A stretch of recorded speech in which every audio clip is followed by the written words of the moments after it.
is for countries that have the might and the power to put an end to it to step in. That also is a way to develop. For almost 20 years, we have called on you to save us. You haven't. Someone from far away picked it up, and he has decided these people need help. Why should we turn it down? Why should we not hope for that help to come?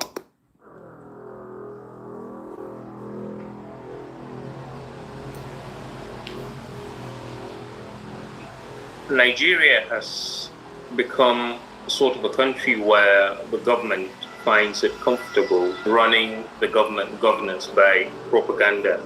A whole lot of things could be going on, and then the world would be fed with something entirely different. And security-wise, I'm talking about the Christian genocide. The pattern basically became consistent to what a genocide is. And then the toll was massive. So in a single attack, you could have as high as 50 people, you could have as high as 500, you could have as high as 300. Last month ago in Yelawata in Benue State, 258 people were killed in one night. There's nothing to learn to endure when every day you go to mass grave and then you see 5, 6, 7, 10, 15, 20 women, some with 1, 2 children, possibly below the age of 4, maybe one is 3, one is 2, just been thrown into a shallow grave and covered up because some Islamist came in the name of his God and just wasted them and left. When they come to a community, the mission is not just to kill. The mission is to put to death in the most gruesome manner.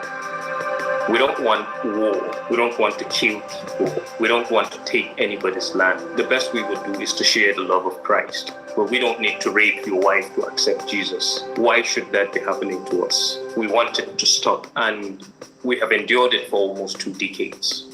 So the world must come to our rescue. What's up, ladies and gentlemen? I want to thank you once again for joining us at the Speak and See show. Please like, subscribe, click that notification button so we get information out. You can get information in. Ladies and gentlemen, we have a special guest, an exclusive right here with Zaire Youssef of Nigeria. He's a teacher, freelance in research and translations consultant. And he's been very outspoken about what is happening in Nigeria. I want to thank you for your courage to come out. Dominic, it's a pleasure to be here too. Thank you. We've heard about the problems in Nigeria, mainly across the border, but I guess it might be in other places. But in Sudan and Sahel, it was really bad. We've always heard about it. But now on X and other platforms, we're seeing the actual what is happening, and it's horrific. It's, just to see some of these videos that people put out of the massacres that are taking place right now in that area. And this apparently has been going on for a while, but now people are seeing it, and I don't think anybody without heart, soul, mind, or conscience can get past what is happening and sleep at night. So can you explain to us what is happening right now? Well, thank you so much. You see, Nigeria has become sort of a country where the government finds it comfortable pretty much running the government governance by propaganda. In other words, a whole lot of things could be going on, and then the world would be fed with something entirely different. And if I can't say that in a political sense and in an economic sense, I'd say that in the case of security. And security-wise, I'm talking about the Christian genocide. The idea of a Christian genocide didn't just begin today, because a whole lot of those who deny try to make it look as if maybe Senator Ted Cruz just woke up in the morning and decided, hey, let's pick on Nigeria. Let's tell the Christians there's a genocide when it doesn't even exist. And they will pick it up, and then we'll have a problem, and then we'll bring in our military. And, but long before now, the Christian Association of Nigeria did understand the pattern of these killings. Okay, there are killings. A lot of times we just refer to them as religious crisis. But then it looked as if, and most of the time it happened in the urban centers. So basically you find one part dominated by Christians up against another part dominated by Muslims. So it did look like a case of two fighting, so it was easy to just dismiss it as such. But after a while, that sort of died down. But then something else happened in the countryside, or started happening in the countryside. We had armed Islamists. As at the time, they referred to them as unknown gunmen. So they go into Christian communities, they kill people, and then the government doesn't know who they are, the military doesn't know who they are. The people say, we know who they are Fulani people, they are Muslims, they are Islamists. And they say, no, they are lying. More or less, they are trying to create some form of hatred against, they are just trying to create some form of hatred against the people. But with time, it became obvious because the common denominator between different parts of Nigeria's middle belt, eminently Christian, it's the same people that do the killings. Mm-hmm. So from referring to them as unknown gunmen, the story of Farmer Haida clash came up.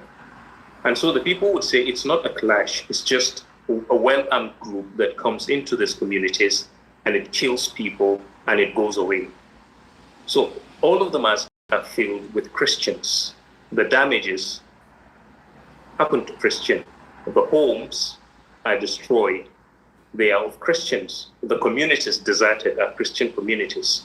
If it was a clash, they would also show damages we did to them. But we don't have the guns. We don't have RPGs. We don't have AK-47s and all of that. So, but what basically made it a problem, why the Christian Association of Nigeria, as at the time, that's over 10 years ago, described it as a genocide, was because the pattern basically became consistent to what a genocide is, basically specifically targeting communities.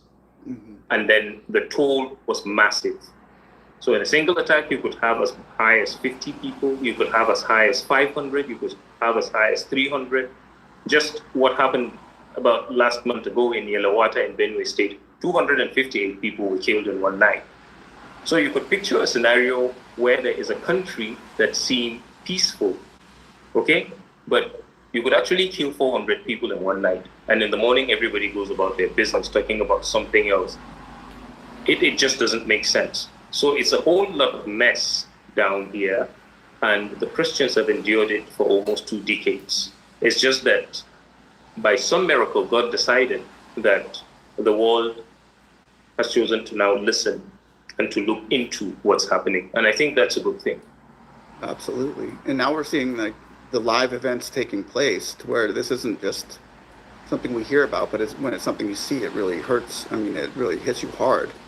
Now, we've seen, I think the world has seen what happened on October 7th when, that took place, that catastrophe took place in Israel with Hamas, and I believe 1,200 people were killed. And then we saw what happened in Pahalgam, a lot of people in India, where 26 people were killed, innocent. I think they were Hindus at the moment by the hands of terrorists. And it was kind of a targeted effort on both. But what we did see India do was they attacked Pakistan and all their terrorist camps inside of them. Overnight. It was almost a bloody war, almost a world war, and almost nuclear war. And we saw what Israel did because their people were attacked. This is what governments do when their people are being massacred by anyone. Why hasn't the Nigerian government? Why wouldn't the Nigerian government just take it out and say, you're not going to do this no more? These are our people that you're killing, whether Christian or Muslim or whatever. And I can specifically see that it's majority Christian, and these aren't Christians with the guns, right? These are Muslims with the guns. That's right. They're killing people that are outside of their box or their world. But what kind of government allows something like this to happen within its border? I don't understand that part. I don't think America understands how they would be let. So there's a lot of questions to. That's right. Yeah, so it does look like a difficult thing to understand, but it's actually not that difficult. And I think the explanation would come from how the present regime, the ruling party came into power. When at first Boko Haram broke out, it was localized in the northeastern part of the country. Boko Haram, the terrorist group, is an Islamist group. It made its manifesto clear. It wanted a complete removal of the Constitution of the Federal Republic of Nigeria and a full implementation of Sharia. Wow. And so they're primarily on pastors, Christians, and you may remember the Chibok girls, about over 270 of them were taken, predominantly Christians. And one of the things they did, they made sure that the precondition for releasing any one of them was that they renounced their faith. Oh, wow. Okay? But it turned out that some politicians from the northern part of the country, Muslims particularly, kept churning out, spinning out a different narrative, making it look as if it wasn't an Islamist group. It's just a group of young people who are facing a lot of economic hardship, who do not have jobs. And then if the economy was better, they wouldn't be doing that. Right. So the Islamist group is making its point clear to people, Islamization, while some politicians were fabricating narratives. So from that moment, it did appear that there was something deeper where we clearly see a case of Islamists trying to do what we refer to as expansionist in nature, to spread their religion by whatever means necessary.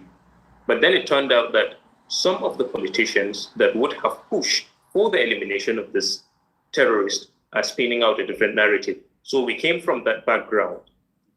And because that group was proscribed, every other Islamist group that spread to other parts of the country, predominantly, especially the ones carrying out the massacres in Nigeria's Middle Belt, the bloodshed, the Christian genocide, they took all kinds of forms. They call some of them, bandits. They call some of them kidnappers. They call some of them armed herders. They call some of them known gunmen and all of that. But whatever name they would carry, it seemed they must not be known as Islamists. And then the government kept, prior to the emergence of this ruling party in 2015, we were close to actually eliminating Boko Haram.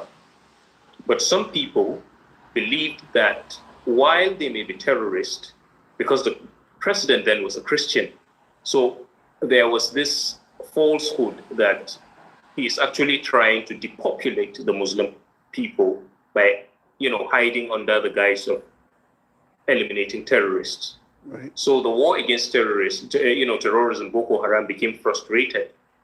Now, as at the time, the government was not a friend of terrorists. Of course, the war against terrorism as at the time was not as good as people would have wanted, especially with the kidnapping of the girls. But the government was a friend of terrorists. It wasn't offering handshakes. He was not engaging in negotiations with them. He was just eliminating them and all of that. So there was the story that he is a Christian trying to just kill Muslims. As a matter of fact, there is this pro-Taliban cleric by the name of Sheikh Isa Ali Pantani, who primarily said in tears, saying they are not happy with the way they are killing members of Boko Haram. They may be terrorists, but they are Muslim brothers, so they shouldn't be just killed like pigs and all of that. So there was this rejection of war against Boko Haram as at the time. Now security got worse because it was difficult.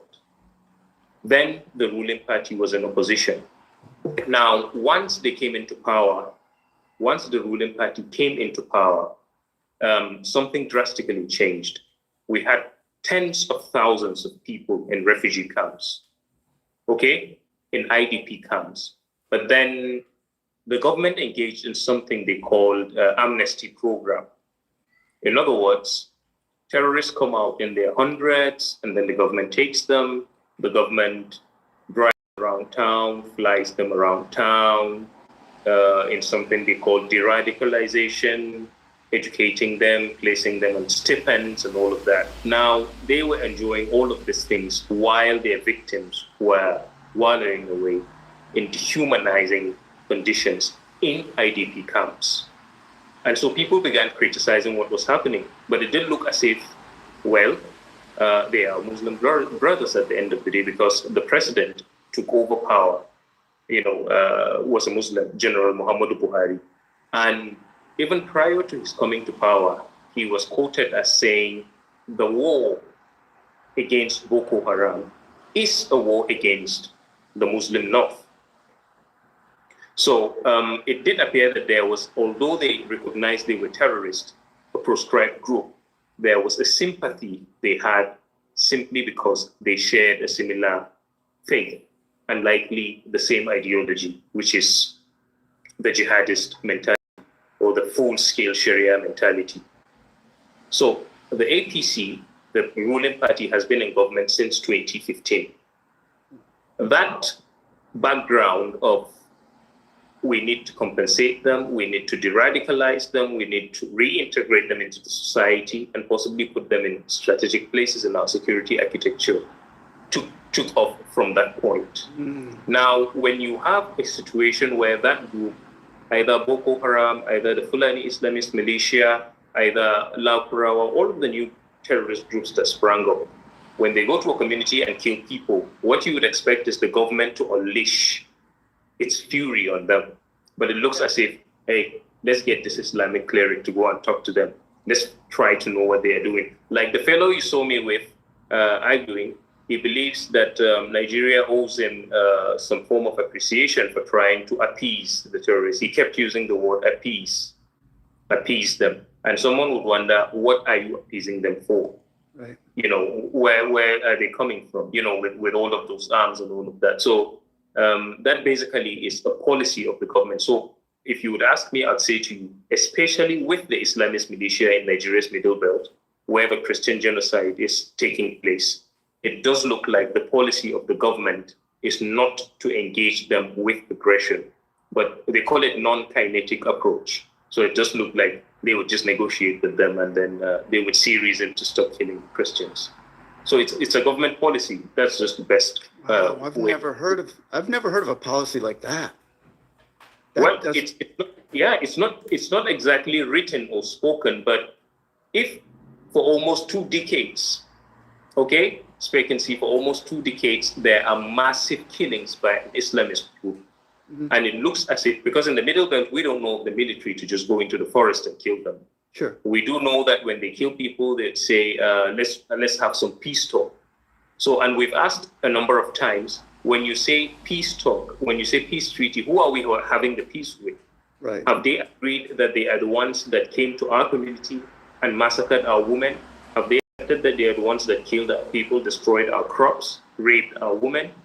Well, if they are the ones, then why are you not eliminating them? Why are they sitting on the other side of the table? Right. You know, the late president, General Muhammadu Buhari would always say, perhaps if we want the killings to stop, we should give them land for ranches. It should be a private business, but why would you kill people and hope that they should save themselves by handing over their ancestral lands to you? It just doesn't make sense. That's why I said I think it's a policy, maybe an unwritten kind of policy. Yeah. Yeah. So the government just will not engage them in that sense. Wow.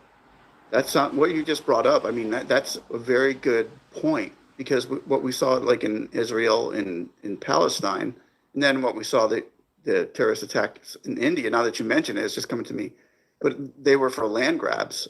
They were to cut off a piece of section so we can live here, but I don't know who would want to live next to those people personally. Yep. Nigeria is Nigeria. Nigeria shouldn't have to cut off no land for anybody. No. It's a sovereign nation. Everybody knows that, and they should not have to cut off a piece of land for terrorists. For their people have to live next to until the next time they want to grab more land. It doesn't sound normal. What is the church's role that you see in helping these matters throughout the world? Well, I will tell you that I am a bit disappointed with the Nigerian church. Of course, not all of the Christian leaders, because we've had great men like Prophet Isa Ebuba, we've got Reverend Ezekiel Dachomo, we've got Pastor Paul Enenche, we've got many other heroes who have used their pulpit, to call out this evil. But the church as a body, the church leaders coming together to basically make a statement as one body. It does seem they are either too close to the government, they are either too cowardly, or they do not care, or they are just too spiritual, believing miraculously God will just bring help from somewhere. Right. But what I would have expected the church to do was to have been the first to let the world know that this is a genocide. Of course, the Christian Association of Nigeria did that at some point, but it was just press statements and all of that. Of course, the church would have found its way to different parts of the world, different platforms, take advantage of social and mainstream media. And the church should have given Christians a form of direction. Yeah. An example is the church should have encouraged Christians to explore options of self-defense. Yes. Because I can tell you, nothing is as painful as burying people every now and then. It's just so painful. You just live, you just want to grow your crops, you just want to train your children, you just want to live your life, contribute to society, build families. And somebody just comes in the middle of the night and he just kills people. He kills mother, he kills child, he kills the old, he kills the young. And you wake up in the morning and all they tell you is, turn the other cheek. Well, the Bible says we would face, persecutions and all of that. So the church has not given so much of a direction to the members of the church, to the Christians, with regards to practically how to confront these matters. So I feel the church has failed Nigeria in this regard, because you just have individuals speaking up against it, but not the body coming together and saying Christians in Nigeria have taken this stand. That has not happened. But I see a lot of voices coming up lately, and I hope that direction will be given. Absolutely. Because we just live on our own. The ease with which communities are isolated and massacred is reflective of how nonchalant, how weak the response of the church, of the Nigerian church has been. And that's a bit disappointing. The prophetic role there is not being played well. For sure. Sure. And what do you guys think? What does most of Nigeria say? Well, I know you can't speak for all of them, but because Trump came out and literally said it's Christian genocide. That's right. It's Christian genocide. And I mean, he doesn't slur his words. He's usually pretty straightforward, and he's got pretty good intel on what is actually happening, because, those satellites up there can tell you if that snake is dangerous on the ground or not. So they've seen what's going on. And what's your reaction to how the United States and Donald Trump is handling their end of this so far, what they've been saying? Well, I think it's a welcome idea that the United States finally is seeing it as it is. For instance, you would want to ask, for so many years, the Christians have been saying, this is a genocide against us. This is a genocide against us. The government didn't really seem bothered about it. It's not exactly as if it's the first time the government is hearing the Christians saying, this is a genocide. Right. But what makes it different now is because possibly a country that means business has basically looked at it and said, yes, this is a Christian genocide. So I see that as a welcome idea that the United States has recognized or has looked into the matter and has seen it as it is. That's one. That we have been redesignated as a country of particular concern, to me, is a welcome idea. Mm-hmm. I don't really know how other people feel, but there is nothing fun, there's nothing to learn, to endure when every day you go to mass grave and then you see 5, 6, 7, 10, 15, 20 women, some with 1, 2 children, possibly below the age of 4, maybe one is 3, one is 2, just being thrown into a shallow grave and covered up because some Islamist came in the name of his God and just wasted them and left.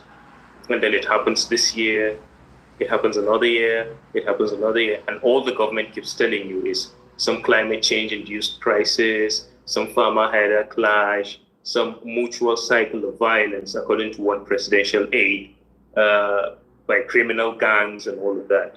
So the Christian says, no, there isn't any mutual violence. They are not criminal. They are just women, children, old people in their communities. Nobody listens.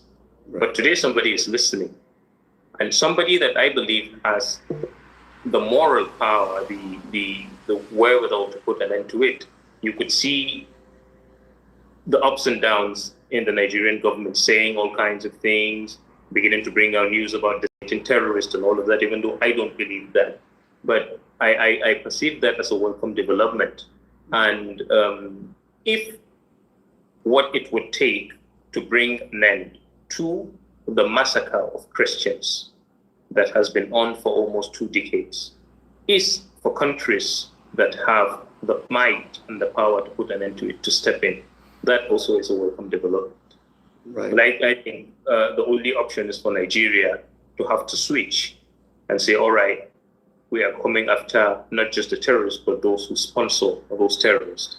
I'm sure that might make sense to Donald Trump. But for as long as the country is determined to deny an obvious fact, which is the Christian genocide, then it does mean that the Christians are very much open to welcome any intervention that stops the killing of their wives, their children, and their relatives. Right. That's kind of what we're hearing over here, and what we're seeing is it seems like the people who are going through this in the villages and the cities that are being massacred and being tormented every, so often whenever these terrorists feel like it. It seems like they're the ones who really should have the say-so in this. Do you want help from anywhere, or do you just want it from your government? How do you want this? Because, the whole world should be involved in this. India, Russia, China, the United States. Everybody should be joining hands and saying we should all come together, even with Nigeria, and let's do something, put our heads together and fix this problem. I don't see that happening as a combined effort for, every country. I would love to see that. That would be welcome, I think, right?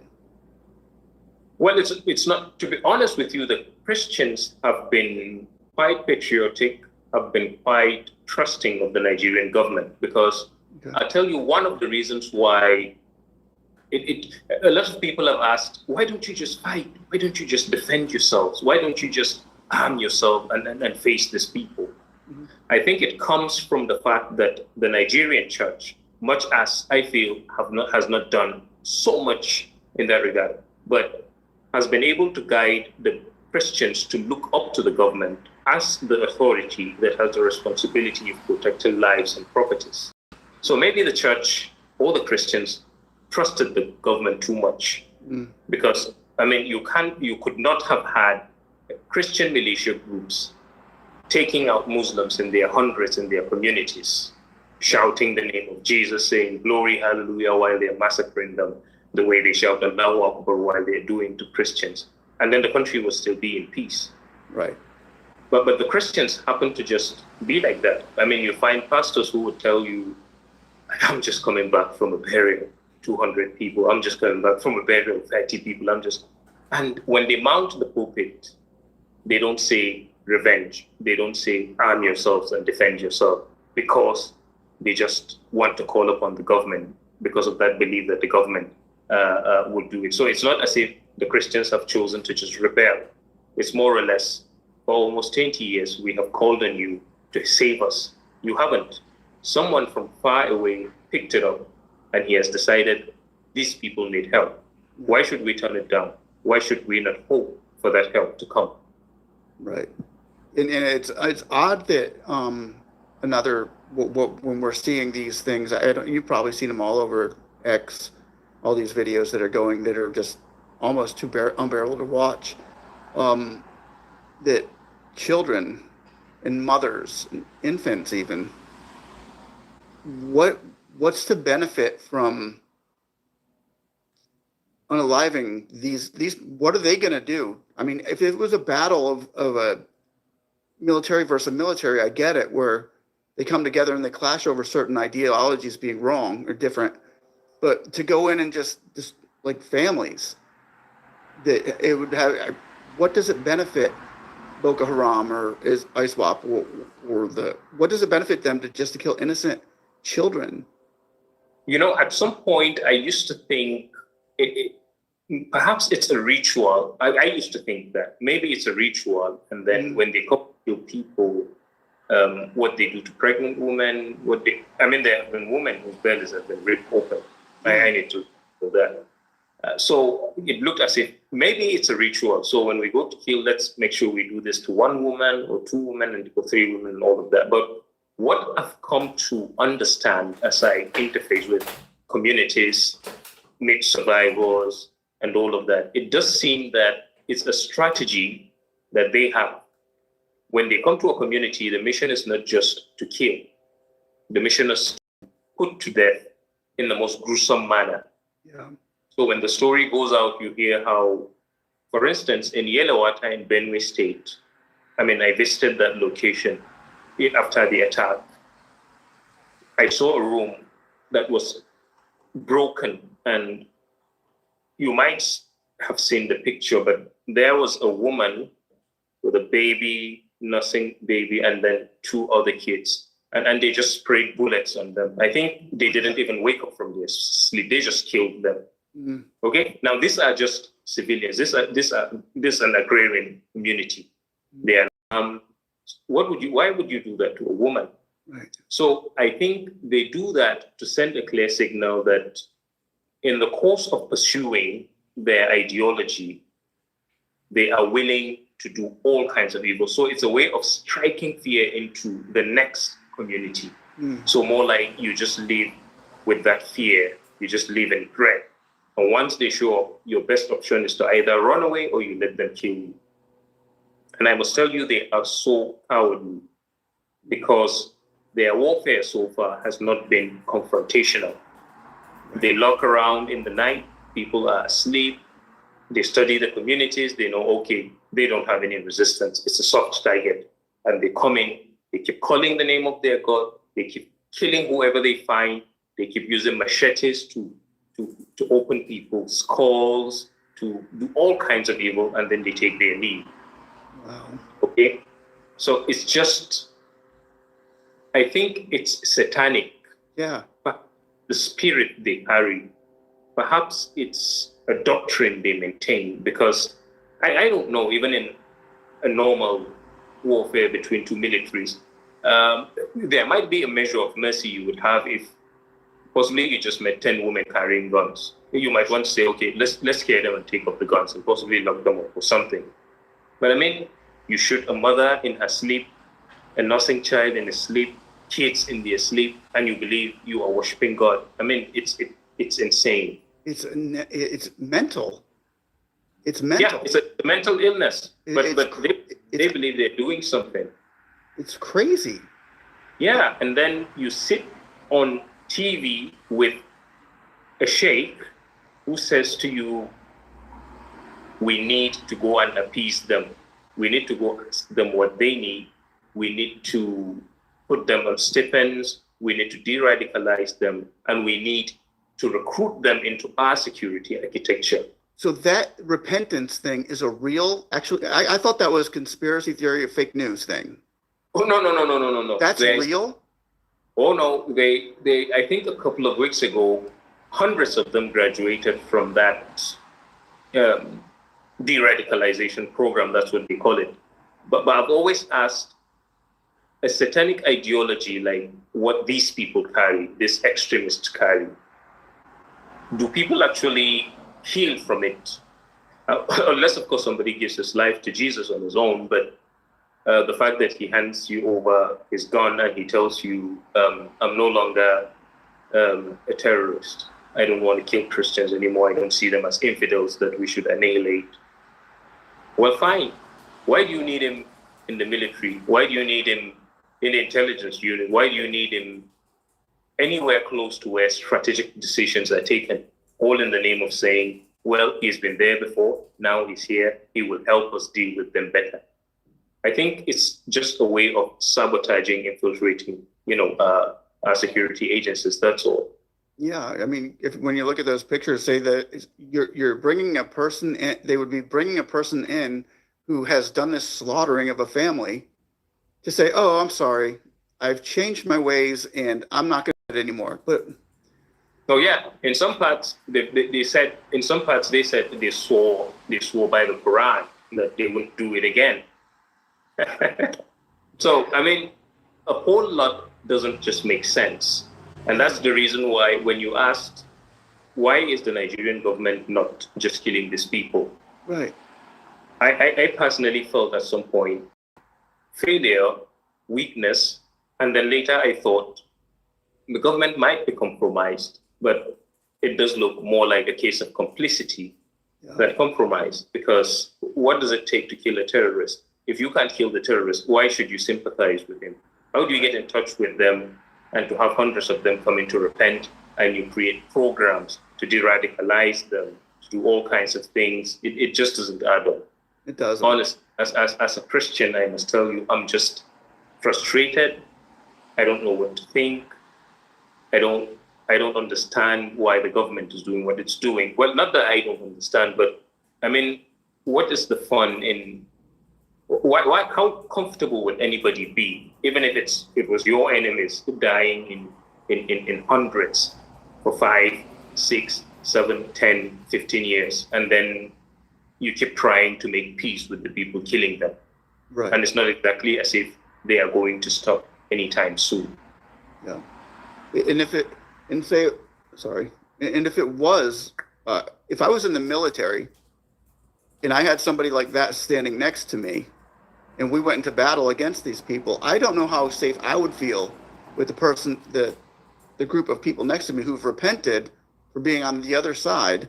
Would they turn their guns on, its own military to support the cause? I mean, there's so many ways to think about how this is not a good idea.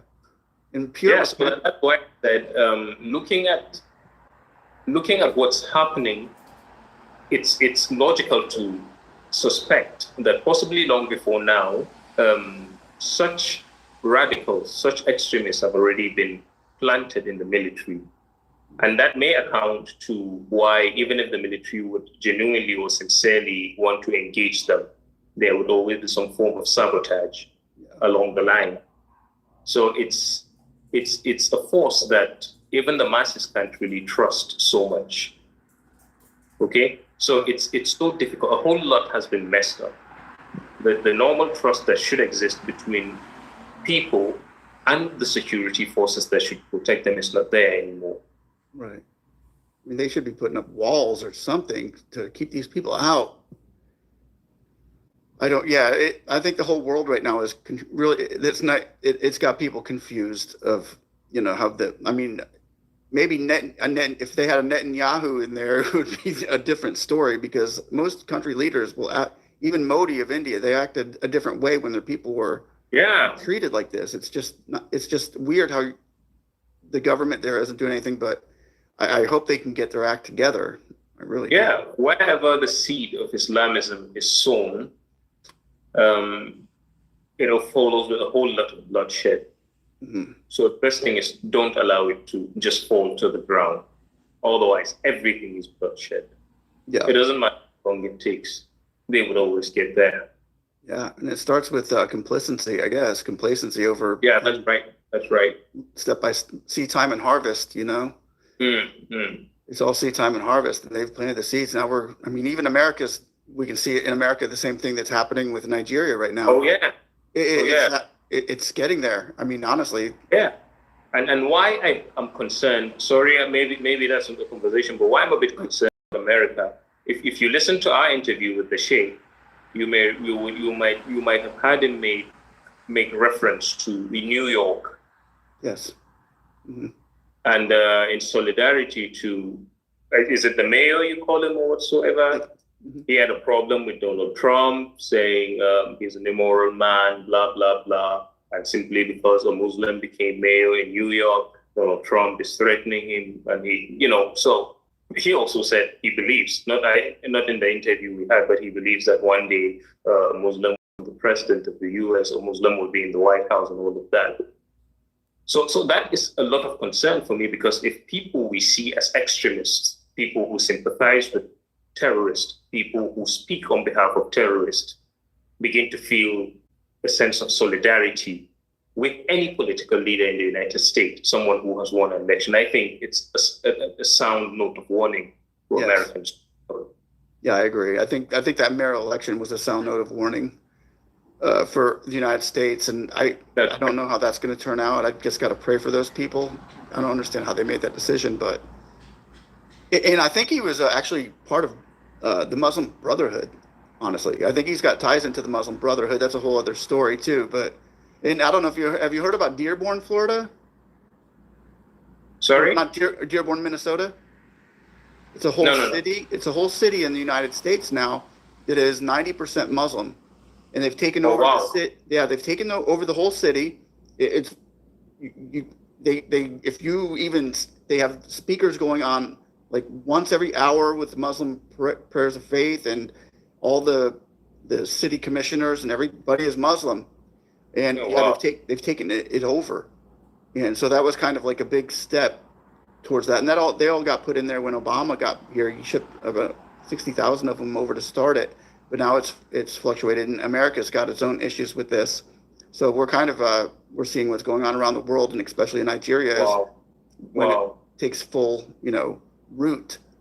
I don't know. I kind of have a feeling that global Islamism, global jihad, gained a lot of mileage under Barack Obama. I don't know, I may be wrong, I've never been to the US, but from out here, what I see is, I think his presidency basically gave a serious uplift to the Islamists. Yeah, the whole Democratic Party back then was just, it changed the whole specter of America and the way you walk around. And back then you wouldn't see any Muslims. Maybe if you saw one, you'd be like, oh wow, what are they wearing? But now it's you're seeing them everywhere. So I guess that changed the whole specter of how America is actually grown. Yeah. And I have no problem with the peaceful Muslims. I know that there are more peaceful than not. And but when you see these things starting to take root, then you start to get a little bit concerned. It's just, it does happen in phases. It happens in phases, and as at the time, you would realize it's a scheme. It's a long game plan. It would have been too late. I feel sorry for those in the UK, especially the English men, women, London, and different parts of the country. Yeah. Possibly they are not in the phase some of us in Nigeria are, where, there are children there as old as 8, 9, 10, 11, and they've been in the IDP camp. The best infrastructure they've seen is possibly those classrooms where they've been living, where they were born and raised. Yeah. And so there are certain other humanitarian issues that people don't even talk about, because the government will not even admit there's a humanitarian crisis. It won't admit there's genocide, even though people are displaced. Some communities have never been inhabited for 5, 6, sometimes 10 years. You've got trees growing, you've got grasses growing in places, and girls growing up, and because it's just an open space, people taking advantage of them and all of that. So there are a whole lot of things that go in that line. And it's an honest hope that this comes to an end, communities get rebuilt. If there are people who have occupied them, Islamists who have occupied them, even if they, one strategy is you go to your people and then you bring your women and children and then you live like civilians. Right. So when somebody says live, then you look like the victim. So it's our hope that you get to sack these people. And then if they are hostiles, you get to eliminate them, but then bring the people back to their homes, to their ancestral lands, and let these children grow up in proper families and not in classrooms, not under the trees and all of that. Yeah. Does Nigeria have a Second Amendment right up there to own firearms? No. I wonder if we don't. Would that be some kind of maybe a plan for the future, for even maybe churches even? I look forward to that, because if that happened, of course there would be a lot of laws that would regulate it. But if that happened, I'm sure a lot of people would have been alive. A lot of communities would not even have been attacked. And a lot of Islamists, regardless of how much they were paid, regardless of whether they were brought in from Mali, whether they were brought in from wherever they came from, would think twice before stepping into the country, because it means communities would have organized how to defend themselves against any invading force, any external. I do feel like that's one of the things that America has going for it, is that, I live in a neighborhood of about 40 houses, and I'd say, I don't know, half of them probably are carrying who knows what, firearms legally. And I do think that it's a very nice, it's a good thing to have, including myself. I carry, we have firearms in our house, but for self-defense. But I think that maybe other countries should be looking at that, or even if you can give it to if you have, bishops at a church, if you've got pastors at churches, that you can arm them, people in maybe those areas, or families that are willing to step up if anything like this happened. But what if a problem that we've seen in the past was the West has, and we can't deny that, they have created problems for other places around the world with terrorism, and using them as part of their game plan to, gain land or resources or whatever. It's part of their game plan. And we've seen that done over the years.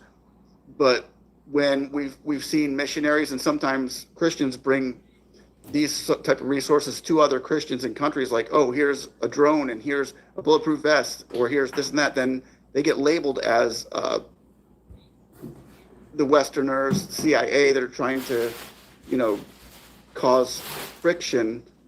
So what if that was to happen in Nigeria, where the Nigerian government started issuing defense for those people? Would that be something that the government over there could look at? You mean issuing defense to Nigerians? Yes. Like the government defense to Nigerians in terms of firearms and all of that? Yeah, to the people, because it looks like these terrorists they're cowards. If they're going to go up against a couple bullets coming back, they're shooting the other direction. So I think the immediate past chief of defense staff did talk about, he said it should be a basic skill, self-defense, be a basic skill. You're in your home, somebody attacks, you should have some skill that should help you confront that. Yeah. Of course, there are cases where all you might need to do is to just run away. But what do you do in the case of somebody attacks and there's a wife sleeping and there are 2 or 3 kids sleeping in the other room? And, so a whole lot of things. And possibly mother or grandmother, maybe she's around for a couple of days to spend some time with the family. You just scale the fence and run away. You need some skill to defend yourself. So we got to that point where, one, of course, I understand the military is overstretched, but the Nigerian government will not let people get armed. I don't think so. Because at some point, it looked as if there is a deliberate plan to just make sure that these Christian communities kept as soft targets. I got you. Okay? They remain as such. They are not in a position where these cowards would have to meet any obstacle. Right. It's just easy to just come in with sophisticated arms, kill whoever you want to kill and go back. But a scenario where they come in and then they meet another force, how small, it shouldn't happen. So we've had a lot of our communities being disarmed in some kind of peace, truce, whatsoever happening and all of that. But it hasn't stopped the Islamists from attacking. Right. So I think the Nigerian government would do that, at least not this very government. Possibly with time. I can't remember exactly how he couched it, but somebody said, unless the victim definitely demonstrates to the attacker that he is capable of, inflicting, equally inflicting harm, the attacker doesn't fear the police, he doesn't fear the military and all of that. I know well that when I give you a slap, I won't get a slap. You would wait for the police to come, and then you file a case, and you report me, and they call me, and that's what happened and all of that. But once I know that when I punch this guy, I'm likely going to get a bullet, not even a punch, I will think twice.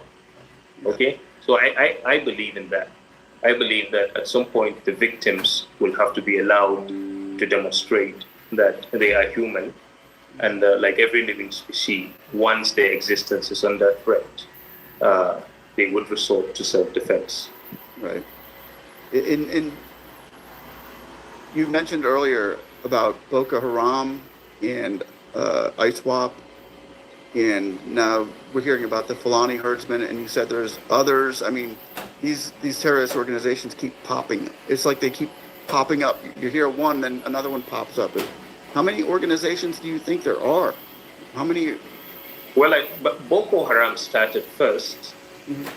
Then it got to a point where I think allegiances now started getting sworn to ISIS, the international and all of that. So the Islamic State West African province came up, but it's more of either an offshoot of Boko Haram or another group that tried to subjugate Boko Haram. But Boko Haram still retains its rank, and then ISWAP came, likely more sophisticated at some point, and then Boko Haram gets more sophisticated in terms of their weaponry. And so Lakurawa came, and then there's the one they call Mahmuda. So, but I think it's possibly, this is just my assumption, maybe they are warlords that have, proven their worth in terms of killing people and attacks. Possibly they keep breaking away from these. Or maybe newer organizations coming, and when they fail to find the right fitting into the old ones, they just, spread it. But the common denominator is they are all pursuing one cause. Right. And that causes to kill Christians, it seems like. That's right. There's the Fulani Islamist militia, and those ones are the ones that are easier to defend and claim they are herders. They are hunters. In some cases, they are just kidnappers because they are mostly the ones carrying out these mass killings and getting away with it. Designating them as a country of particular concern, will this or has it helped at all yet? Well, the first time we were designated as a country of particular concern, there was a corresponding change in attitude of the government towards dealing with terrorism.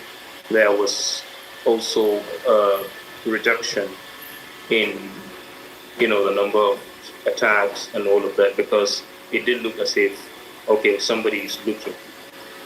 But once Biden came into power, I think that was when the then President General Muhammadu Buhari came to the US, and the president asked him why he was killing Christians, Donald Trump. But once Joe Biden got into power, Nigeria was off that list. Mm-hmm. Yeah. And then somehow the most dangerous terrorist group, at least in terms of the number of people they killed, just became a normal group of herders. Possibly they look like the victims themselves. Right. Now, sometimes they call them an oppressed ethnic nationality.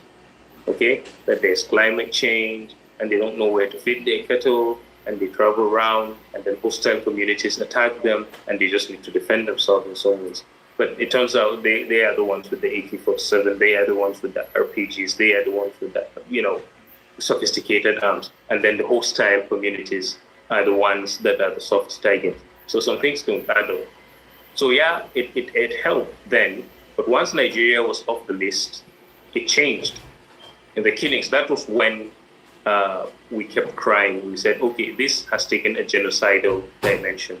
Right. It's not just targeted small attack, but it's happening in genocidal proportions, because why do you kill people and occupy their communities, or make sure they don't return to their communities and destroy their crops and all of that, their source of livelihood? Right. So it went on.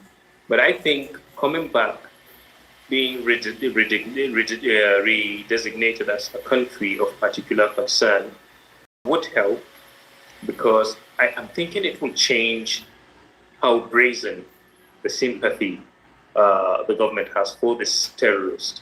And perhaps we'll get to a point where not just the terrorists getting eliminated, but we begin to target those who sponsor them.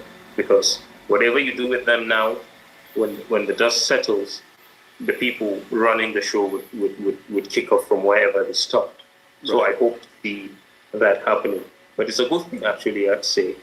But it's but from what you're saying, it sounds like it's just a Band-Aid. Sorry? It's just a Band-Aid put on a a wound though that might need more than just a Band-Aid, because the Band-Aid did get ripped off. Like, you know, Yeah. it's a Band-Aid on a wound that needs more attention than like. Yeah, that's right. That's right. So. And that more attention to me is getting to eliminate the sponsors. It doesn't matter how highly placed they are in government. Right.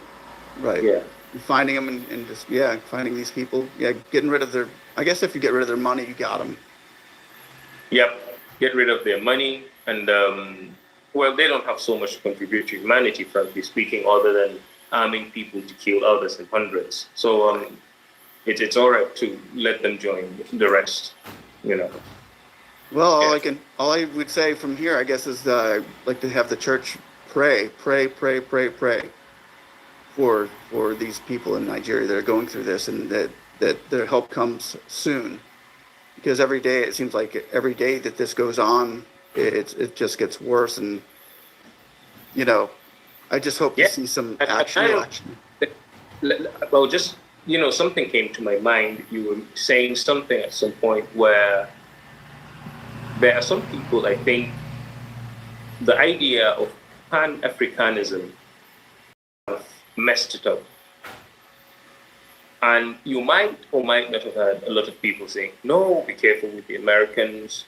They just want to steal your resources, okay? Be careful with the Americans. They just want this. They don't have your interest at heart. They don't want this. And I usually ask myself, who has your interest at heart? Who has never said a word for almost 20 years that you're being massacred? Not one African president, okay? Do we not have a president in Ghana? Do we not have Paul Kagame in Rwanda? Do we not have the South Africans? Do we not have... Are they actually ignorant of the fact that there's a Christian genocide? No, there is not. But who has picked the moral responsibility to say, hey, put an end to it? Because I think if I understand Donald Trump's message, he says, end this. If you can't end it, we will have to come in and do it. And then the government is busy insisting the Christian genocide isn't there. There isn't anything as a Christian genocide. So some people feel everything must have a conspiracy behind it. So if you were a missionary and you felt, hey, okay, there's this camp, they need drugs, they need clothing, they need food, and let me come into Nigeria and help. Somebody believes, okay, we came to plant something, we came to gather information so that tomorrow you come and attack and all of that. And I think it's unfortunate. So basically, the moment he is white, you will have to create a conspiracy around it. Basically, so we have forgotten that we are humans. Of course, not everybody is perfect.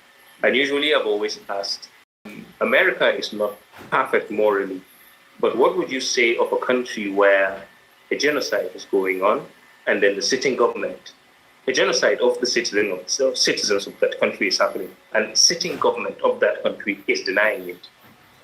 As bad as we would ever think of the United States, do you think there would be a genocide in the US today, and then Donald Trump, his cabinet, and some leaders, some social media personnel would come out and tell the world, hey, forget about these people crying. There's nothing happening. We're all fine. We don't need help. Everything is good.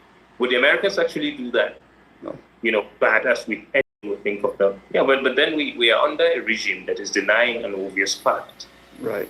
Yes, the person offering to help is the one they want to demonize. Right. Yeah, I think it's unfortunate. Something is wrong with that thinking. Yeah, I agree, 100%. 100%. Even I mean, I never really particularly cared for Netanyahu of Israel, but I understand the protection that he was offering. I think he went a little bit too far, but I do understand how he avenged the people that were his responsibility.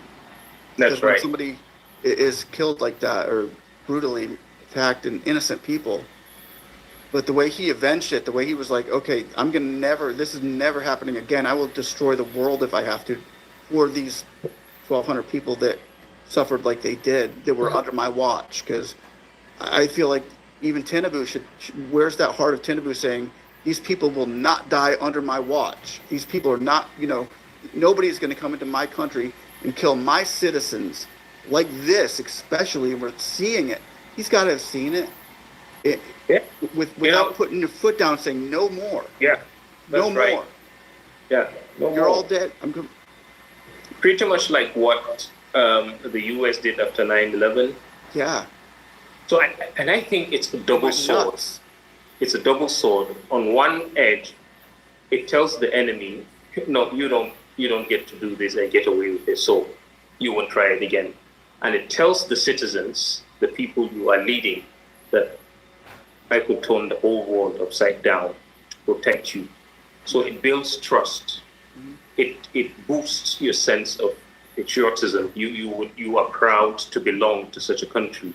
Yeah. Where something happens to you, and then everything holds, especially in cases of terrorist attacks, until it is avenged.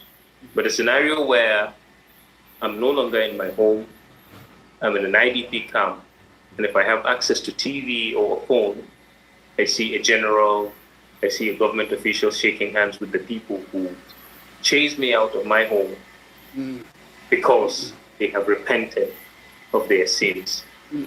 They are going to get the special care that I don't even get a tenth of in the IDP camp. So something is just fundamentally wrong with that.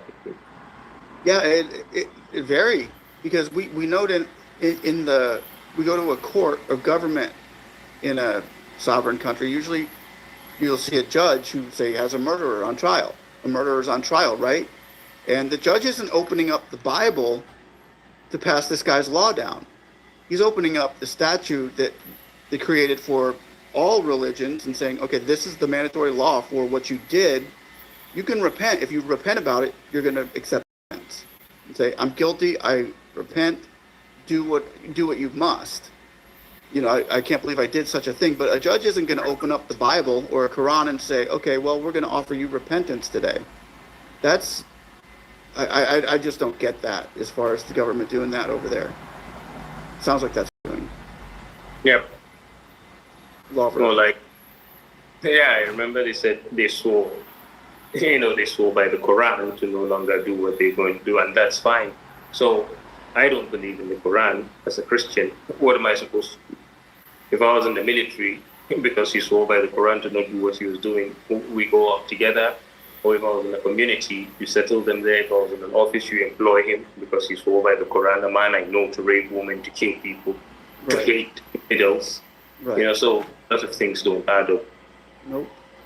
But hopefully we can get them to add up soon, as long as the people like you keep on coming out and keeping the book open for people to see what's going on and to hear what's going on. Right. That's right. Is there anything else you wanted to add to this? Because I think your words here are going to touch a lot of people and help them understand a lot about what's going on. So here's just the end of the matter. Okay. And I believe I speak for every Christian in Nigeria. We want to live our lives. We want to go back to our homes. We want the countryside to be safe. We want to thrive as a people. We don't want war. We don't want to kill people. We don't want to take anybody's land. The best we would do is to share the love of Christ. But we don't need to rape your wife to accept Jesus. Why should that be happening to us? We want it to stop. Okay? And we have endured it for almost 2 decades. So the world must come to our rescue. That's right. Many of the people that are in the IDP camps, they don't have access to platforms like this. So, except sometimes we visit them and they talk. I remember a woman, we delivered medical supplies, food items, and she said, I appreciate what you are doing, but for how long would you keep doing this, bringing food, bringing medical supplies? Why can't we just go back to our homes and we could go to the farm, we could feed ourselves, we could raise our children. Do we have to live by getting arms every day? How long would you do it? And how many other camps do you have to be going to? That was a heartfelt cry. She appreciates it, but for how long? For how long? So it has to stop. It's a Christian genocide, and all we want is an end to it. And ladies and gentlemen, I want to thank you all for joining us here today. I will leave links. Zari Yusuf?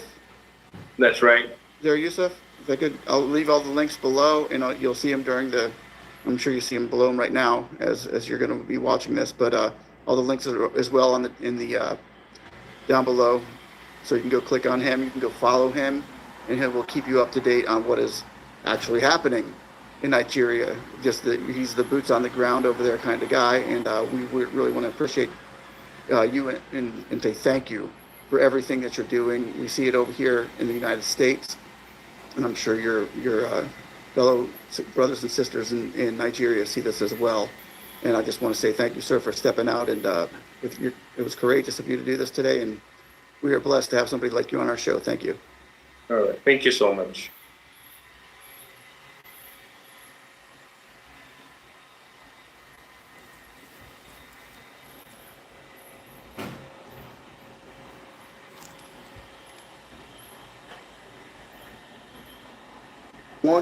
Hectares were destroyed by Fulani terrorists. In which the Fulani terrorists, we are going to see what we can do. The Chairman Yeti Allah must explain what happened, because he vowed he will never pay the damage that has been done in this place. Since his vow, I also vow I must see his end by trying to compensate my people land that they were able to come and harvest.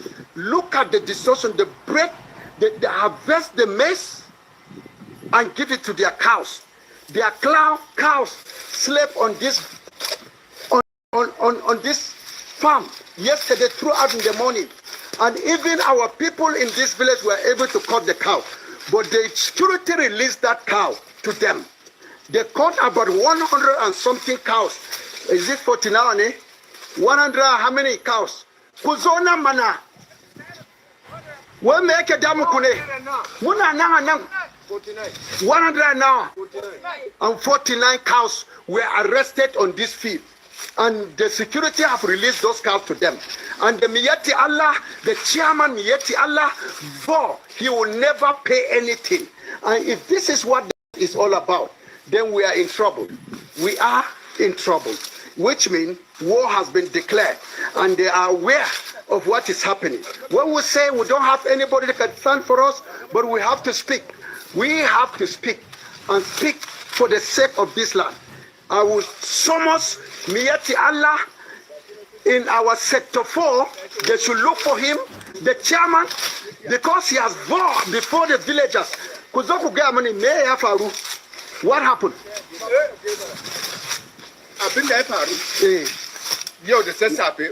Today, this morning, we wake up. They hear a cows on farm. Shi commander na Ripia suka samu shanike suka tattare su. They met the sun samu shanike a cikin gona. Yes sir. They met the cows. Yes sir. 149. Sai muka tattara shanike aka wuce su Kafi Abu. We carry all the shall we lead them to Kafi Abu, so that they will come and compensate the damage that they did on this land. Yes. All our maize were harvested. Only few are standing here. Yes, sir.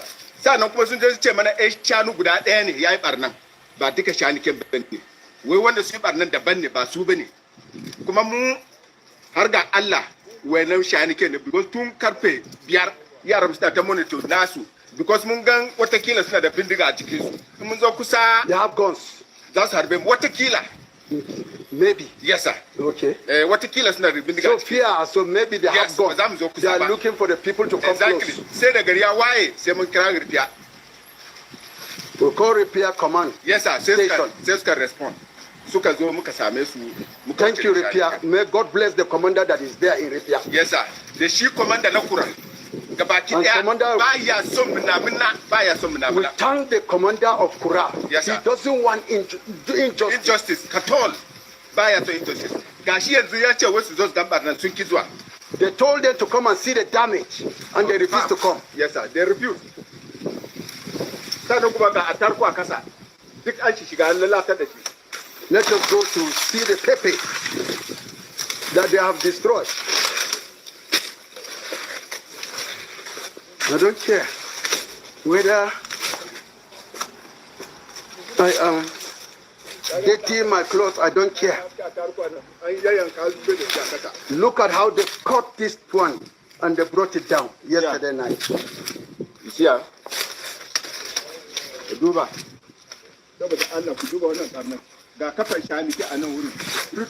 they put cows into this pepper irrigation farm. Look at the list of cows. Look at how they have marched and destroyed the pepper that is on ground. Because they are war. Another genocide is for us not to have food.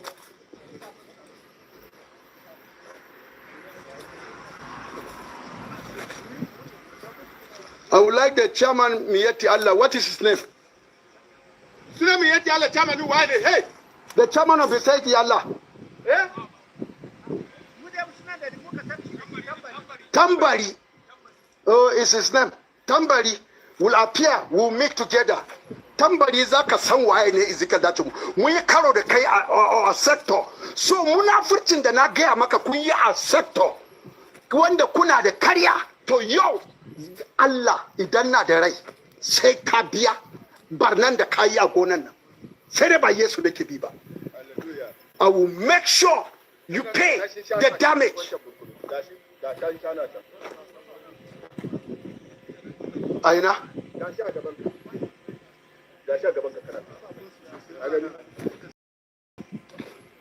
They allow cows to enter. Look at the cow dung.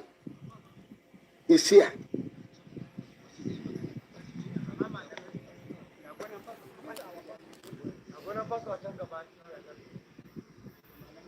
Look at pastor, they have eaten all the pepper, they break it down and destroy it.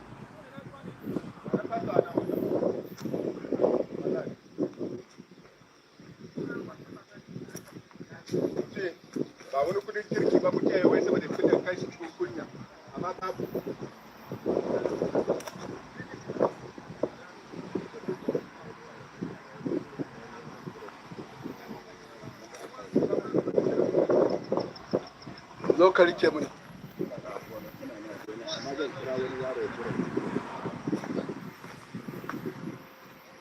Moses. After farm, they destroyed the irrigation pepper with the teeth. My beloved, let me tell you something. I don't care to come to this bush. The agony of Christians in Nigeria. They have destroyed the farms. Look at all the maize they came and harvest the maize in the night. And the chairman, Miyeti Allah, for he will never pay a kobo. That is charge on the Christian in Nigeria.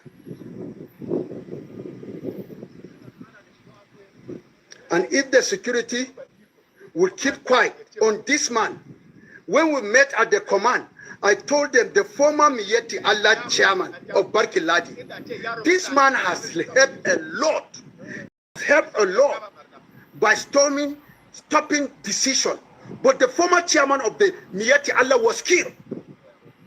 And the present one ascended to the throne. And I asked them, who killed that Miyeti Allah who was having a good heart for peace living? There was no explanation. The nation, the security, if really they want peace in Nigeria, the officials who killed the former Miyeti Allah, that was working tirelessly to bring peace in the land between the Fulani and also the Christians. This one, since he ascended to the throne, the attack happened. I don't know whether he's a member of Boko Haram with his secretary, because they know what they did by eliminating the former chairman. And now that he's here, he came and saw the damage. He said he's not winning his cows. After all, they arrested those cows and take them to Kafi Abu. 140 now. 149 cows. 49 cows. They release them, those cows to them. Is there connivance within the security and the Fulani? Let the world know about it. If there is connivance, then there's nothing we can do. God will help us. Amen. If we are to start using chemicals on the farm, we'll see who will cry. Amen. Since the war has been drawn, we'll see who will cry. Amen. But sector must stand. If they are not one with them, let them stand and do justice. These people must pay this money by the power of Jesus Christ. If not, what our youth will do to their cow, they will regret it. The way they value their cows, we value our crops. Yes. If they cannot protect our crops, they should be ready to pay with their cows. Yes.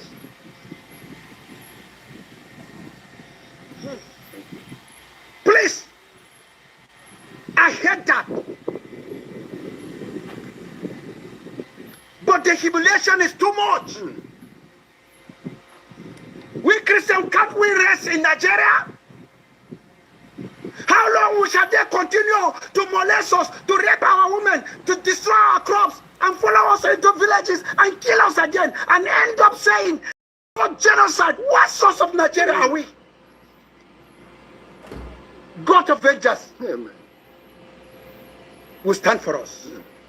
In Jesus' name. Amen.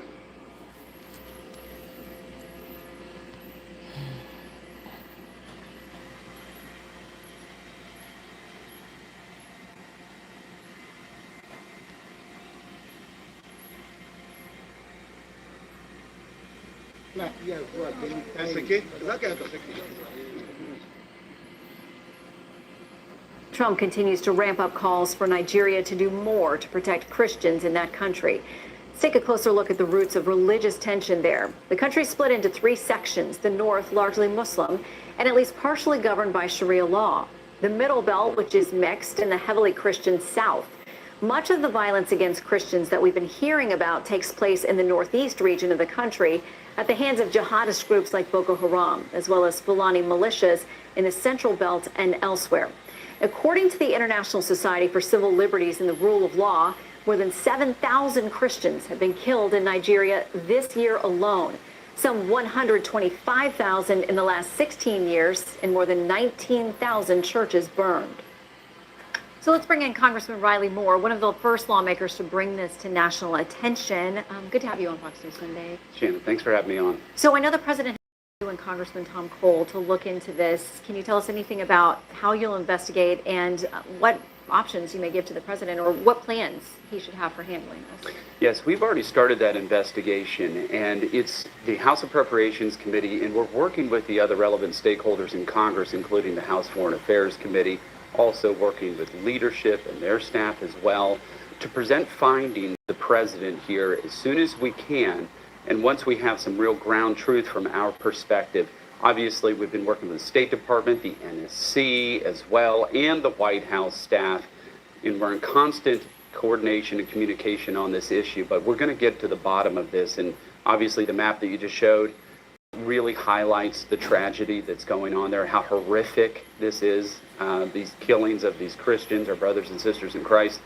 But we, and as President Trump has stated, we're going to stop this. Well, he's talked about potentially boots on the ground there, going in guns a-blazing. But I want to read something from Nigeria's president. He says the characterization of Nigeria as religiously intolerant doesn't reflect our national reality. Religious freedom and tolerance have been a core tenet of our collective identity and shall always remain so. Nigeria opposes religious persecution and does not encourage it. He says the picture we're getting here is not accurate. You know, unfortunately, that is completely false. I mean, there are states in Nigeria that have blasphemy laws who are facing the death penalty right now for blasphemy against Islam. There's a person currently right now who's in prison for defending himself from attack from a Muslim militant from the Fulani tribe. He defended himself, and he's facing the death penalty.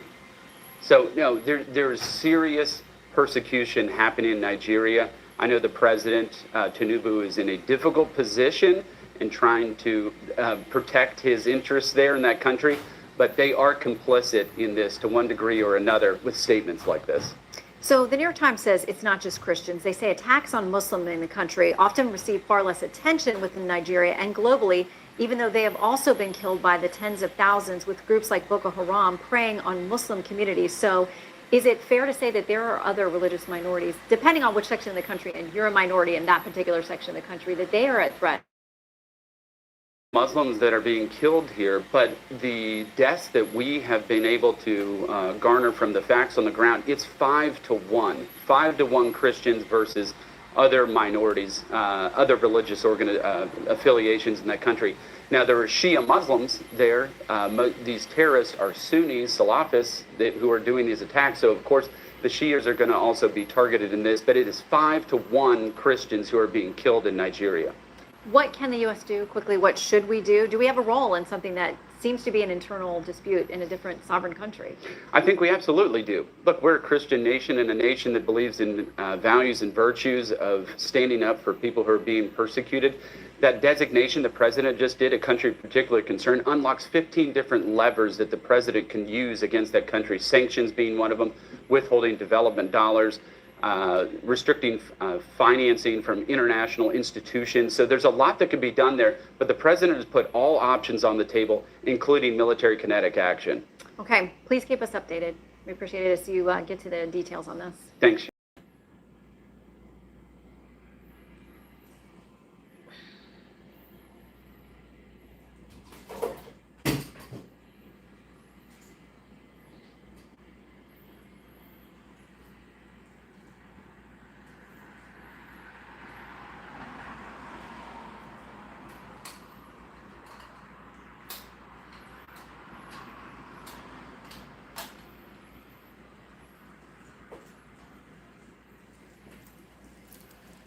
Greetings, everyone. Michael, I saw your message about the account. So he has a different account, and I'm going to be sharing Nigeria it with as you, religiously okay? intolerant doesn't reflect our national reality. When I can, I'll Religious share. freedom and I'll tolerance bring has it been a here core some other tenet of our time. collective identity and shall always remain so.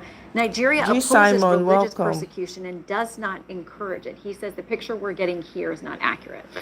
You know, unfortunately, that is completely false. I mean, there are states in Nigeria that have blasphemy laws, people who are facing the death penalty right now for blasphemy against Islam. There's a person currently right now who's held in prison for defending himself from attack from a Muslim militant from the Fulani tribe.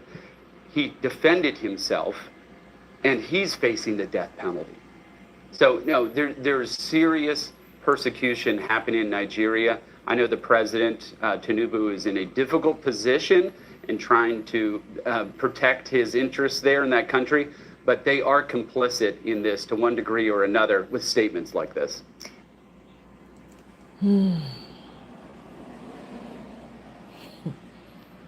So the Yoruba Union asked the government to interrogate Sheikh Gumi, okay, over activities, hideouts of bandits.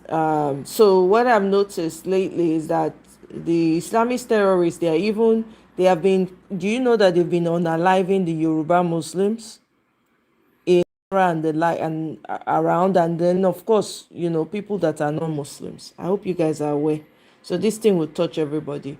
So for the football match between Congo and Nigeria, what I found shocking about this game is the fact I didn't watch it, to be quite honest with you, but none of those countries highlighted the problem, the catastrophe going on in their countries. Not one. Talk about monumental embarrassment. How you can, I'm glad, to be honest, there's no need to go to the World Cup, because this would have created another distraction for Nigerians, which we don't need right now. All hands need to be on deck. People are dying every day. We cannot afford to turn a blind eye or pretend like we are not hearing. Because when it will touch anybody you don't know, okay? Listen to this person here. Are sold here in Vienna, and I'm living here for over so many years. And you people are representing a terrorist organization, a terrorist Oh, government. okay, Michael. You Nigerian, Okay. you should be very ashamed Yeah, of there's yourselves. a new account. Every one I of you got. here He was on should be Dr. very, very Damage's. ashamed He of shared a yourselves. new account. I will don't know. speak to you. This can't happen in another European country that their youth are representing a government. Stay quiet, stay quiet, stay quiet. I support team this should guy. know that we are suffering the youth of Nigeria. Over 10 million Nigerian youths are abroad doing nothing. And you people who are supposed to know the truth are representing a terrorist organization called Buhari, kidnapping his citizens, killing youths. Excuse me, stay quiet, Mr. Man. I'm speaking, I'm not causing any problem. Do you understand? Yeah, I am speaking to these youths who have refused to recognize. No, I will. If you touch me, I will call the police on you. If you touch me, I will call the police on you. This is not Nigeria. This is not Nigeria. If anyone who touch me will get the police. This is Vienna, Austria. This is not a third world country. This is not a third world country. You motherfuckers, you are representing a government which are killing their people. You cannot be ashamed of yourself. Don't push me. When you touch me, it's technique here. Do also. Don't touch me. Go away. This is a democratic nation. This is not a third world. I'm living in Vienna. I pay my tax. I live here. So I'm calling on you, you idiots. Go back home. Don't represent. Be ashamed of yourself. Look at you. Look at you. Look at how you are. You represent a government which is calling. You are from Switzerland. I saw you a few days ago. You are a new citizen. I don't think this is how it's done in Switzerland. You are representing a terrorist. You should be ashamed of yourself. Lekki youth were killed. Over 200 youth were killed in Lekki Peninsula, and you are representing a terrorist organization calling yourself Eagles players. You should be ashamed of yourself, every one of you. I'm making this video. You touch me, you are in pain. Don't touch my legs. If you touch me, I'll put a mark. I want.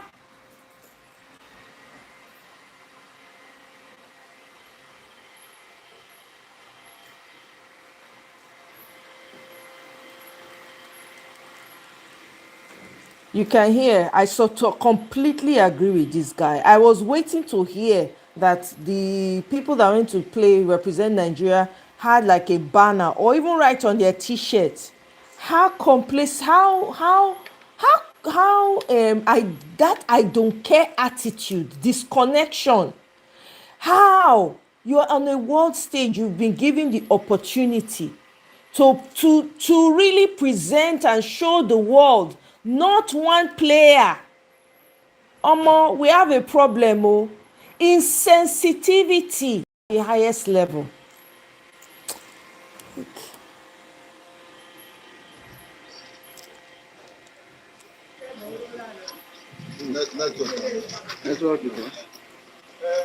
Okay, Governor Abraham, Akinye Kojuma, Aku Simileni, Chairman, fellow the local government. Fẹ́mi Akinye o, ẹ kú àsìkò yìí. Ẹ̀yin lẹ́ni sílé o, àì ti padà sílé báyìí. Ìlú Òrèké la wà báyìí, ṣé ẹ ti rí bí gbogbo agboolé ṣe rí? Ẹ ti rí gbogbo ìlú ṣe rí? Ṣùgbọ́n ó wá jẹ́ ìyàlẹ́nu fún wa pé látàná láti bí ọ̀sẹ̀ méjì làwọn kan ti délé sẹ́yìn. Àwọn bàbá yìí wọ́n délé ní ìjọ Tuesday síbí báyìí. Wọ́n wá ṣètò ààbò ìlú látàrí pé kí wọ́n lè fún wa sójà. Wọ́n lọ bá ọba bàbá ńlá. Wọ́n pè wọ́n ní ìjẹta. Wọ́n ní kó padà wá lánàá. On their way going ni wọ́n kidnap wọn lọ́nà.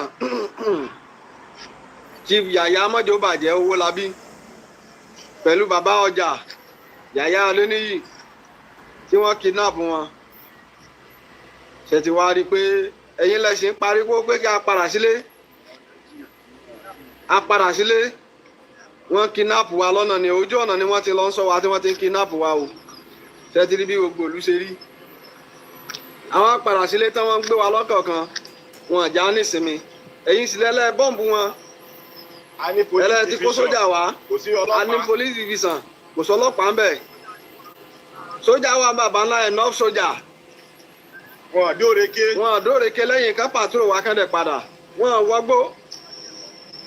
gbogbo àwọn tó sì kún bíbà yìí wọn lẹ́nì kankan wọn ṣe ti rí ìlú báyìí ẹ ti rí gbogbo wa bá ṣe wàrú náà láàárọ̀ kùtùkùtù ààrẹ lọ́bìnrin akẹ́ gbogbo wa wọgbó lánàá.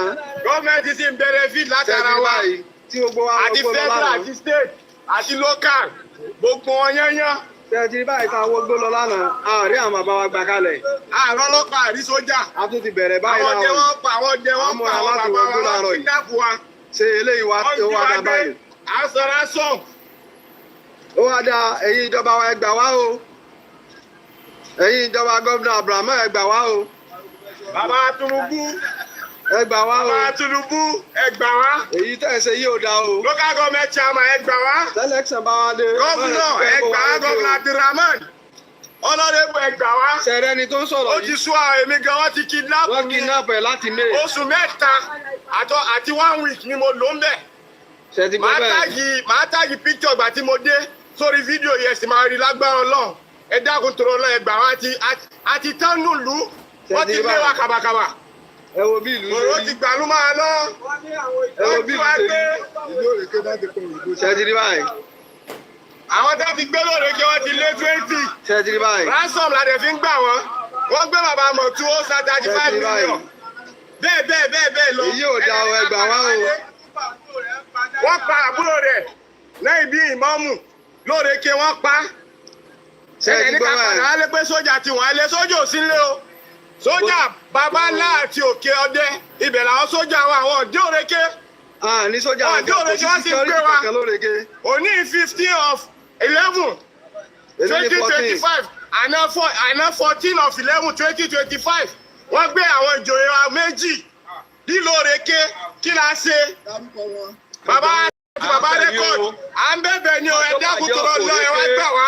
wọ́n ti gbé lánàá bàbá lọ́jọ́ òfòrékè wọ́n ti gbé ẹjọ́ àbẹ̀yìn ìjọba torí tọ́ lọ́wọ́ ẹgbà wá àròkó lọ àrèdúró lé àlèdásùn lé ẹjọ́ ẹ bá wa dá sí àrè sójà rárá bàbá lọ́jọ́ òfòrékè wọ́n ti gbé mọ́tòbàjọ́ òfòrékè wọ́n ti gbé lọ à sì ń wá lánàá lálẹ́ àná àwọn ọdẹ wa aago mẹ́jọ alẹ́ ni wọ́n wá mọ wọn àrí wọn títí wọ́n tún lọ bẹ̀rẹ̀ àárọ̀ yìí látàná àti ìrí wọn o ẹjọ́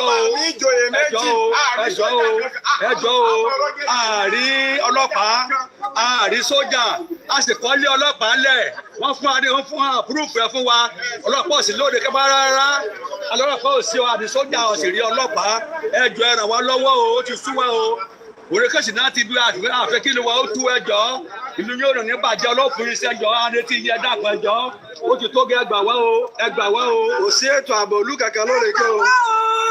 nílùú òrèké ẹgbà wá o ẹgbà wá àrí kankan owó ti pa wá tó nílùú òrèké o a ní ká mọ̀ bọ̀ wá lọ́wọ́ pé sójà ti wà lé àrí sójà àrí kankan o ẹgbà wá o owó ti pa wá tún káwọn èèyàn méjì lọ lánàá kí la ṣe ẹgbà wá o abdulrasaq abdulrahman ẹgbà wá o gómìnà ẹgbà wá nílùú òrèké chairman local government ẹgbà wá o jehova quality máa bù òrèké ẹgbà wá ń bẹ o à ń sọ tẹ́sí.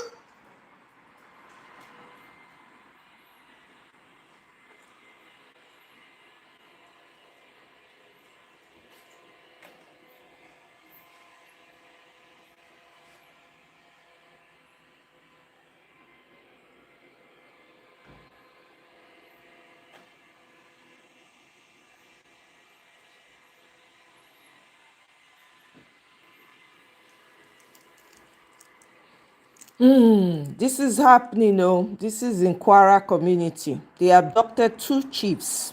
All right, so this thing is going round. And by the way, they are hey God. Anyway, may I not talk too much. You guys should just listen to the videos. Videos will talk, do the talking.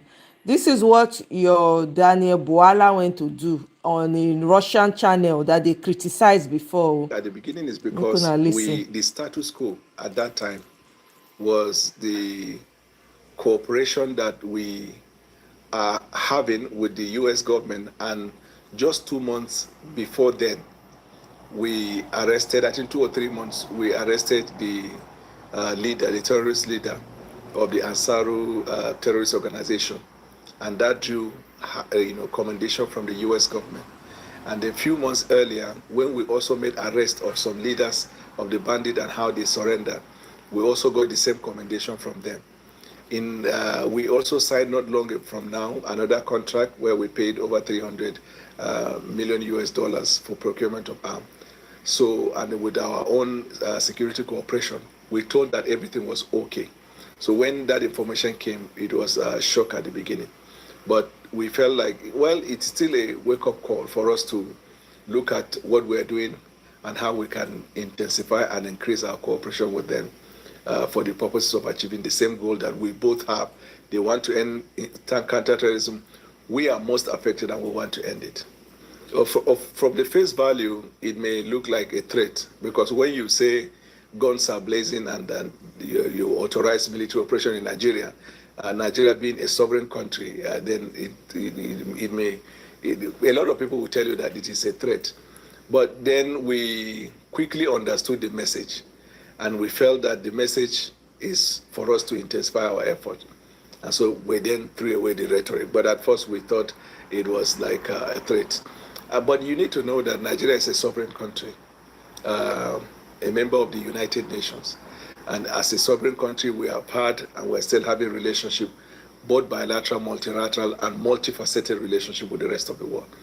We have had our history with the Americans, the White House, the American government, the Pentagon, and the State Department in our joint effort to end terrorism. So we felt that there was no need for the American troops to come to Nigeria. Our soldiers are sufficient. What our soldiers need is what the Americans use in fighting terrorism: higher equipment, more reconnaissance drone system, satellite intelligence collection mechanism, and then improve fighter jets, and then more broad review of our defense agreement that will now broaden our use of the equipment we bought from them, the military equipment we bought from them, to use it in areas where we are seeing emerging threats in Nigeria. Because with some of the ammunitions and the equipment that we bought from them could only be used in the northeastern Nigeria, but we have seen the proliferation of these terrorist activities in the northwest. And then recently we saw 1 or 2 skirmishes in the southwest. So that means the weapon we have should be able to operate in any part of Nigeria to end that. Otherwise, the signal that the terrorists will take is that if they can migrate to places where we couldn't use those equipment, it would be like a safe haven for them. So at the beginning, and that's why sometimes when we complain about non-governmental organization as being used sometimes by foreign interests, because the report on human rights violation started with the report by the non-governmental and civil society organization in the Northeast when they accused the Nigerian soldiers of violating human rights. But when investigation was found out, they discovered that it's more of a hoax, and then limiting the extent to which we could use those equipment, because when Boko Haram were operating within and in the city, then you can human rights violation, because then it is asymmetric. But as soon as Boko Haram were chased out of Borno and they went to Sambisa, there's a clear delineation, a militarized position, so to speak. When you are facing Boko Haram, there's nothing like human rights. Terrorism, fighting terrorism is fighting terrorism. The use of authorized military force is permitted, even under the United Nations Convention. You can use lethal force. And when you talk about taking out terrorists, I don't think it has to do with the arrest of terrorism like you would if you're in a system within the populace and you want to isolate terrorist people from the civil populace. So that was what we used then against Nigeria. But the good thing is that it started with Barack Obama. When Donald Trump came in 2016, I think about 2017, he understood why we need those weapons. And then he reversed the order, embargo on the sale of certain arms. And he decided to sell a lot of the arms, which includes now the Super Tucano. So what is happening with the emerging threats clearly shows that there is need for us to sit down and review. Because there is no way you can defeat terrorists of the 21st century with the weaponry of yesterday. The terrorists that operate in the shores and the borders of Nigeria are not different from the terrorists that operate in Afghanistan, Iraq, that the United Nations used an advanced weapon against them. So if you say you want to use advanced weapon against terrorists, they have similar emerging threats, similar technology, they use drones.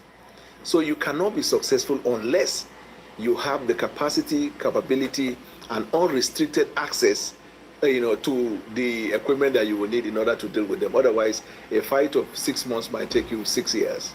The thing is that a general statement about how globally there is a tolerance of the killing of Christians, we cannot speak for other countries because it may apply to them. But certainly in our own case, it is not. And this case, our position is supported by all the conventional mechanisms for reporting.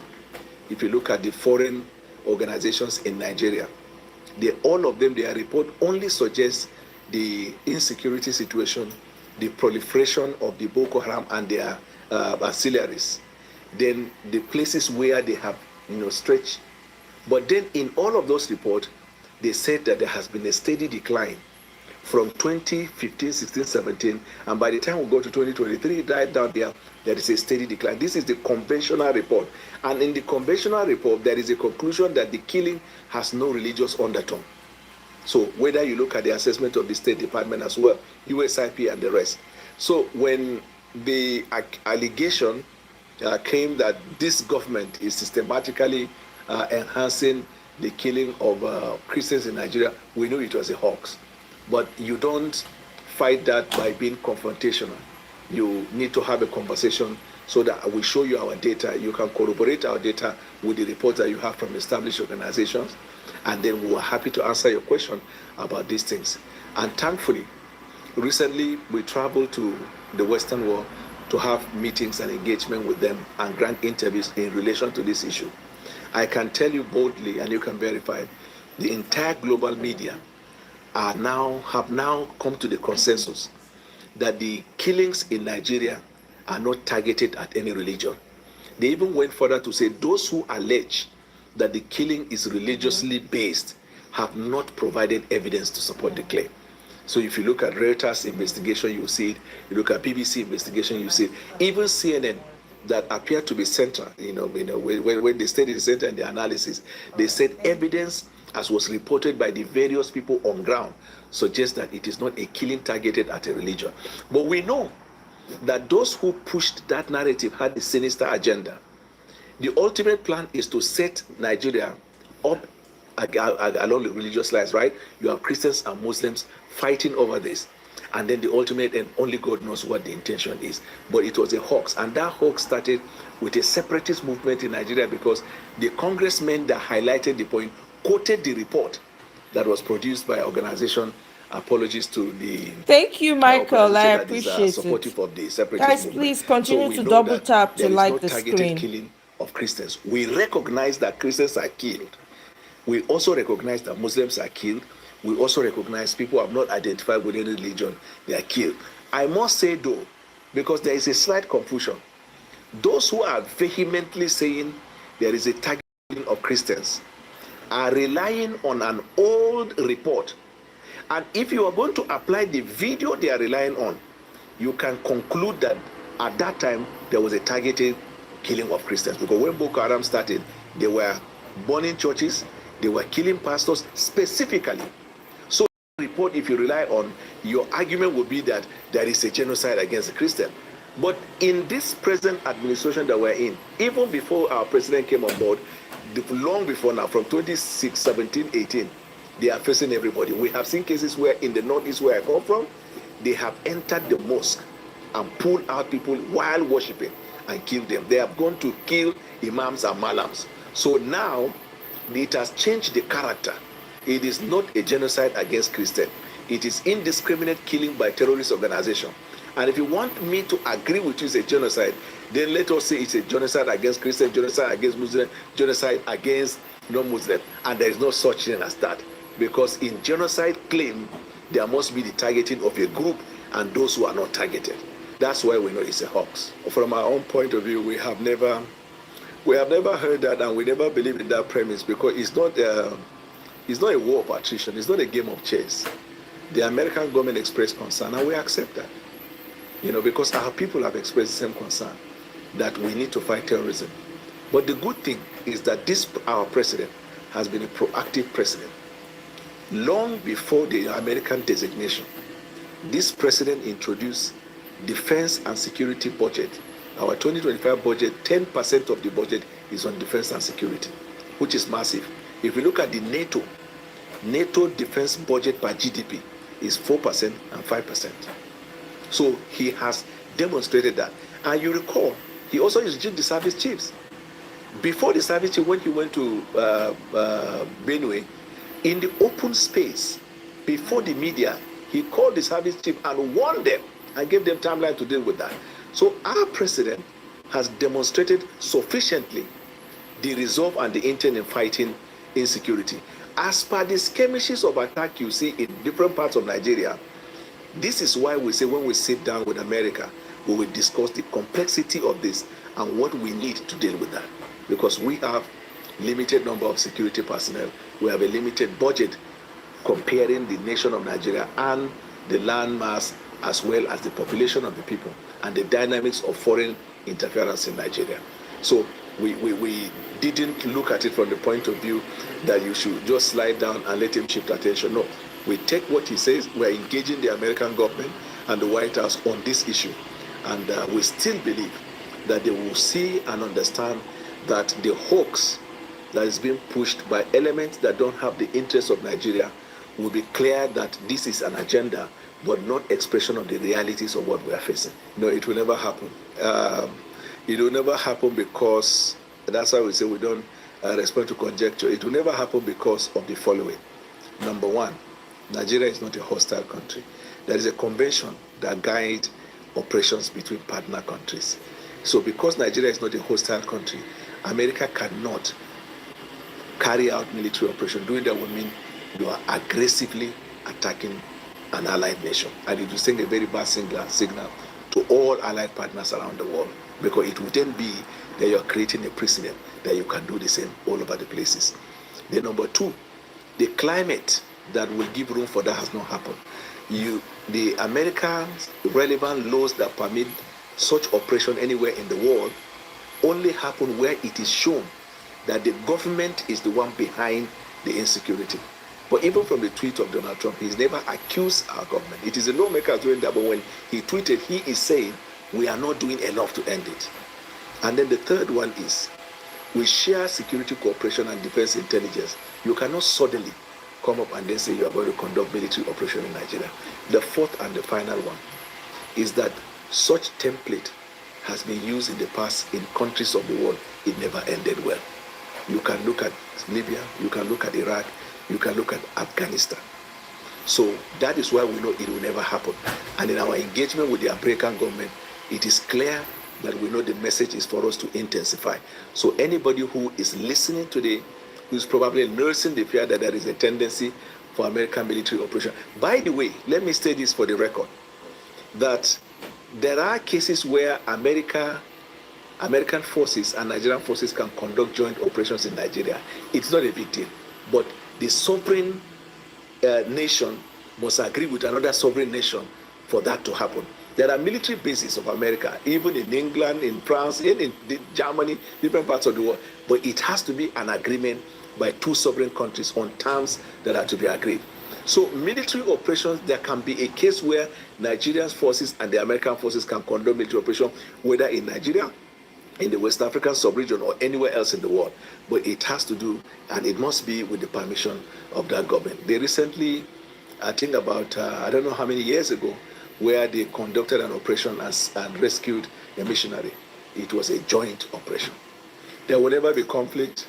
There is no situation that warrants that. There is no indication it will warrant it.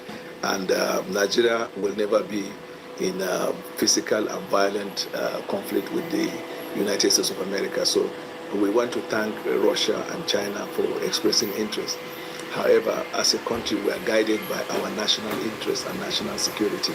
And when there is a conflict like that, we know the mechanism for conflict resolution. So that situation will never arise, where you will need weapons from another country. By the way, we are not interested to entertain any proxy war in Nigeria. You see, first of all, in Africa, Nigeria is a leading black population in the world and a leading country in Africa, both in population and in many strategic advantage, right? And it is also reported that Nigeria is one of the two leading nations in terms of religious faith. So when you come into Nigeria, 2 out of the 3 people are have attached themselves or identify with a religious faith. So that means you have more churches and more mosques. So if criminal elements are attacking, there must be collateral effect in churches and mosques and also in the streets.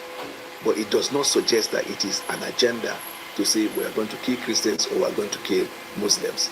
But those who highlight that and refuse to highlight the fact that people who have not identified with the are more in number in terms of casualty tend to suggest to us that they have religious agenda behind that. Otherwise, there would have been no need.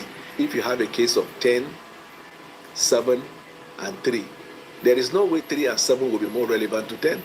10 now, it will be the breaking story. And 10, the breaking story of 10 is that more people have died who have not identified with any religion. First of all, we as a country, or even me as an individual, I granted an interview. I talked about the congressman's congressional hearing.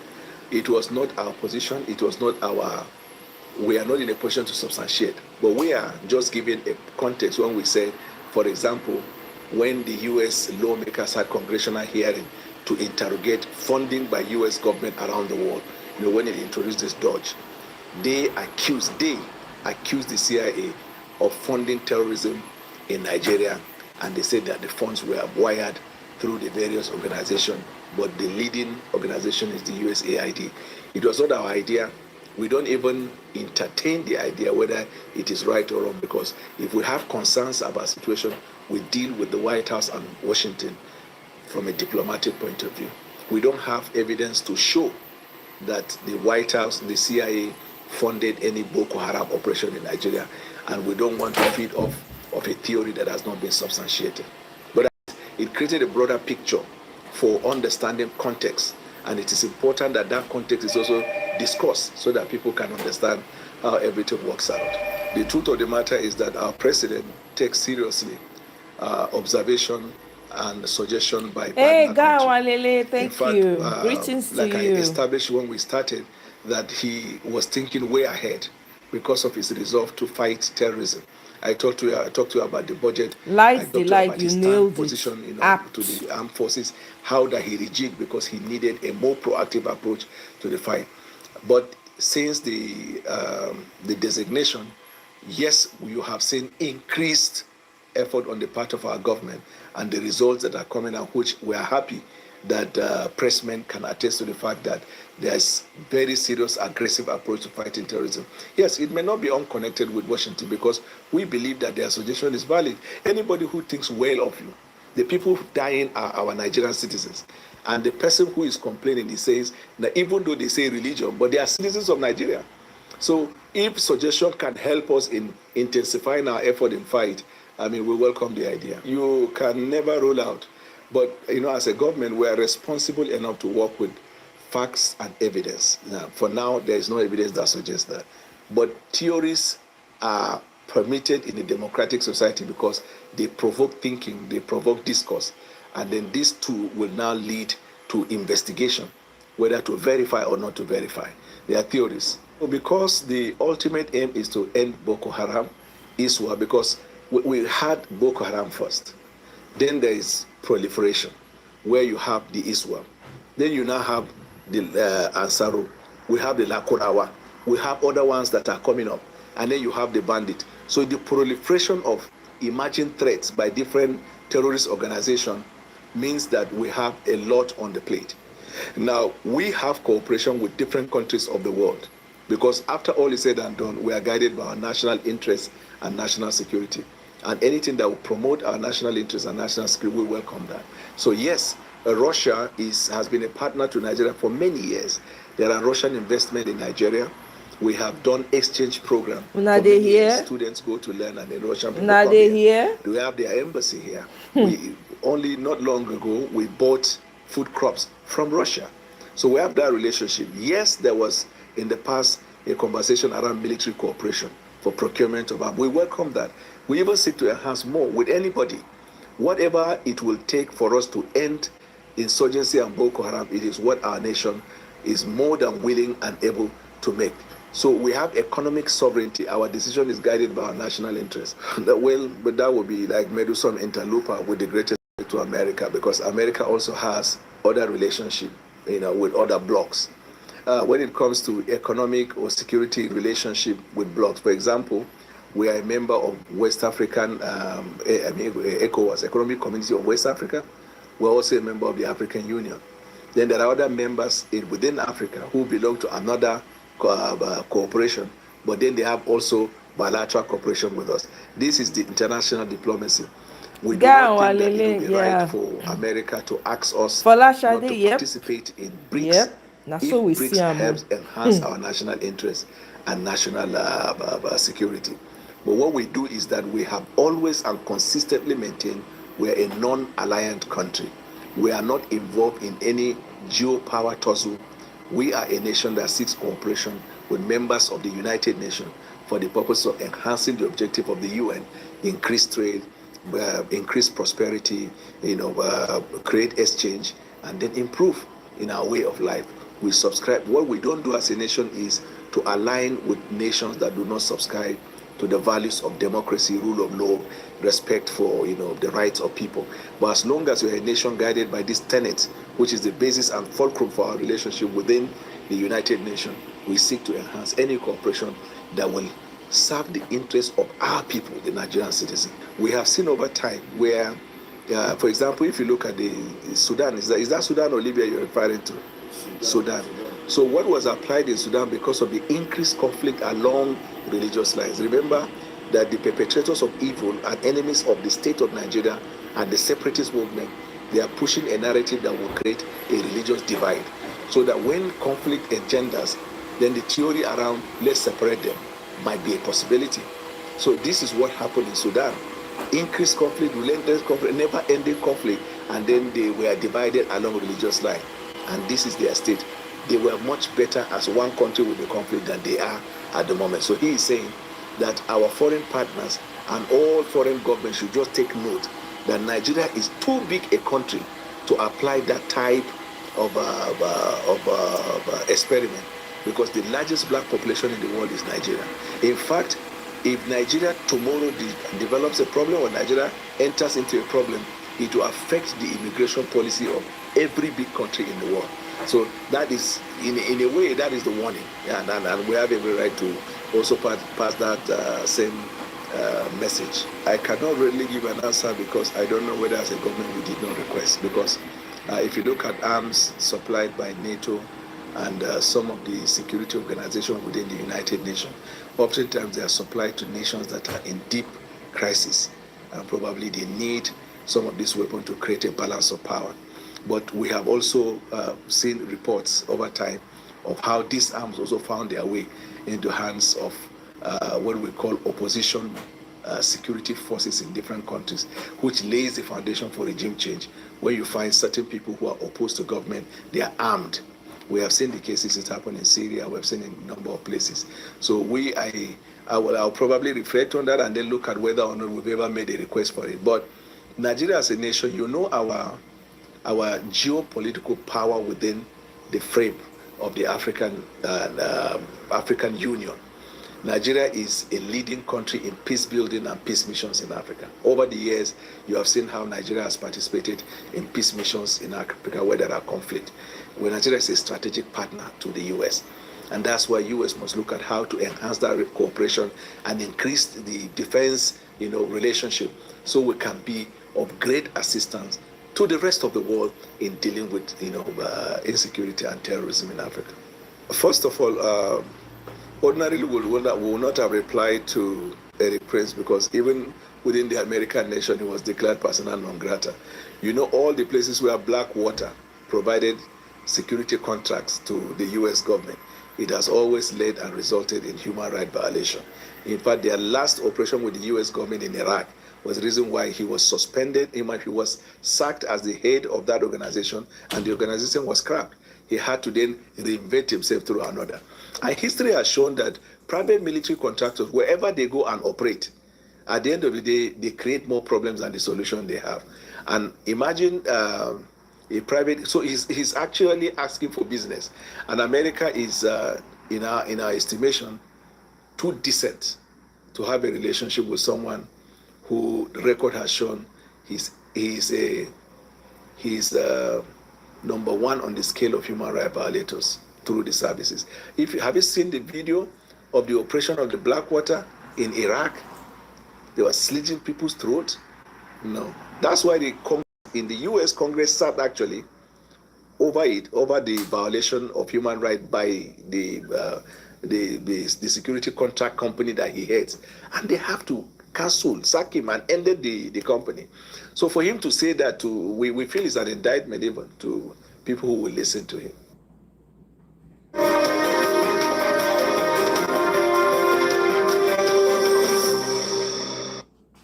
on 1 second, please. When I hear within this guy they talk, you guys hear the nonsense that's coming out of this guy. Meanwhile, the Kogi state governor has threatened to clamp down on his citizens who criticize T-Pain's government. Please, guys, don't continue to double tap the screen to like the show. Please double tap, click on the 3 dots.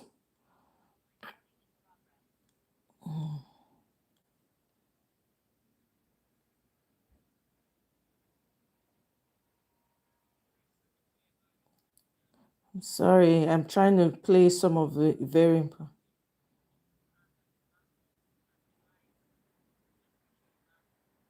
Okay, let's listen to this first. Look at this man here. His name is Abdusalami Abubakar, and I am sure he's very much alive. Everything that Nigeria is suffering today in this country is as a result of the manipulations of this madman.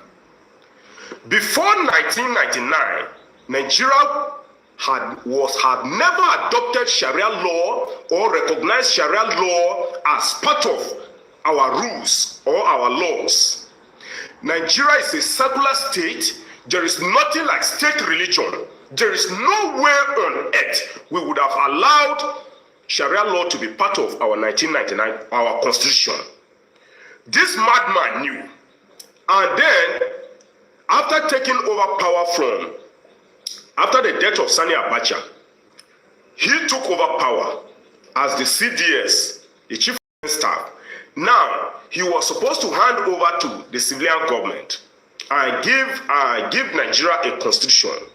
He secretly composed this 1999 constitution, putting Sharia law in it, then organized an election and forced the politicians to adopt the 1999 constitution.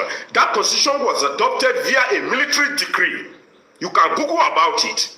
It was adopted via a military decree. He knew that if they refused to adopt that constitution, he was going to dissolve their government and then extend military rule. And so they were forced to adopt this constitution with Sharia law and with every loophole of manipulation and corruption, schemes of corruption that we are suffering today. Everything that we are suffering today in Nigeria is as a result of the manipulations of this madman who gave us a fraudulent constitution, a constitution that supports Sharia law, supports Boko Haram terrorism, banditry, Fulani jihadism, and what have you. All this rigging of election and every other corrupt manipulation, it lacks adequate checks and balances and what have you that we are suffering today as a result of the fraudulent 1999 constitution is because of this man. And yet this madman was given peace ambassador for whatever nonsense in West Africa or what have you.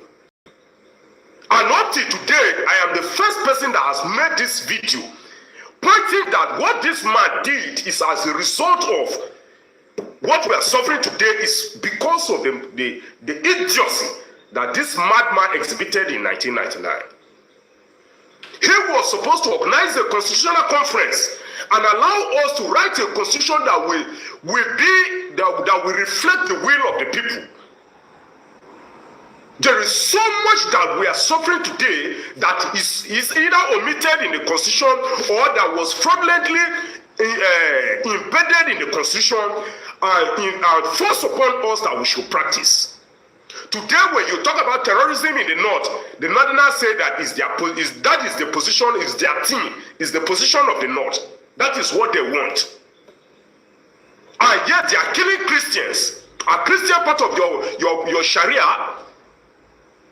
And so if Donald Trump is to come today, or Nigeria will experience a second civil war, you should know that it's because of this madman. And with everything that we are suffering today, because you cannot go and write a constitution with 20-something people and come and force people to accept it as a democratic constitution in a secular state like Nigeria. When did Nigeria adopted Islam as a state religion, that we should be having Sharia law in the constitution? When did Islam became a state religion that we should have Sharia law in the constitution? And if we are having Sharia law, why didn't they call the Christians to also have their own laws? We should have our own laws. Because Christianity is also a religion that should also have laws that should be practiced. It's not only Islam that should have Sharia law in a distance. And so if today we have terrorism in the north, it's because Sharia law was imposed upon us by some mad people like headed by this idiot today.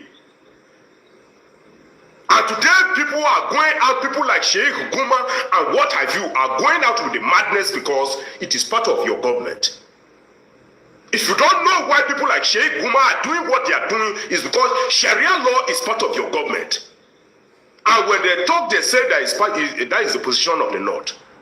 Until we bring down that 1999 constitution and call for a constitutional conference and write a constitution that reflects the will of the people, removing things like Sharia law from it, Nigeria will never move forward.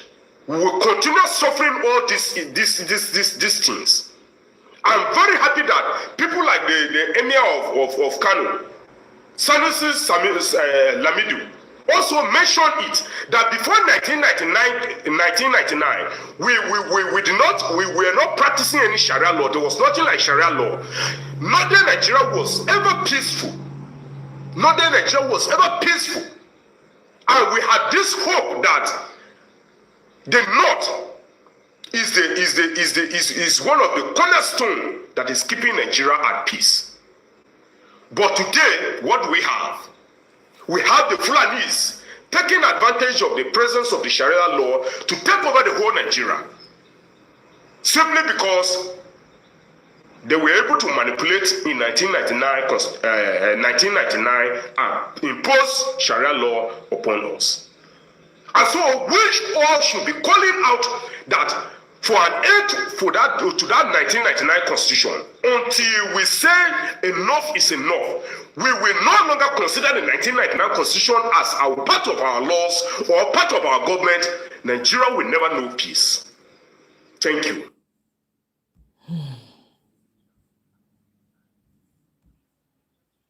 The reason why we resisted Biafra in 1967. The main reason why we resisted Biafra in 1967 was because of the fear of the minority tribes. As we all know, the Igbos as the majority tribe is also the majority Christians, and their place maintains a balance between Christians and Muslims in Nigeria. Their exit from Nigeria posed a threat to the minority Christians and tribes that will be left behind. They will be at the mercy of the majority Muslims.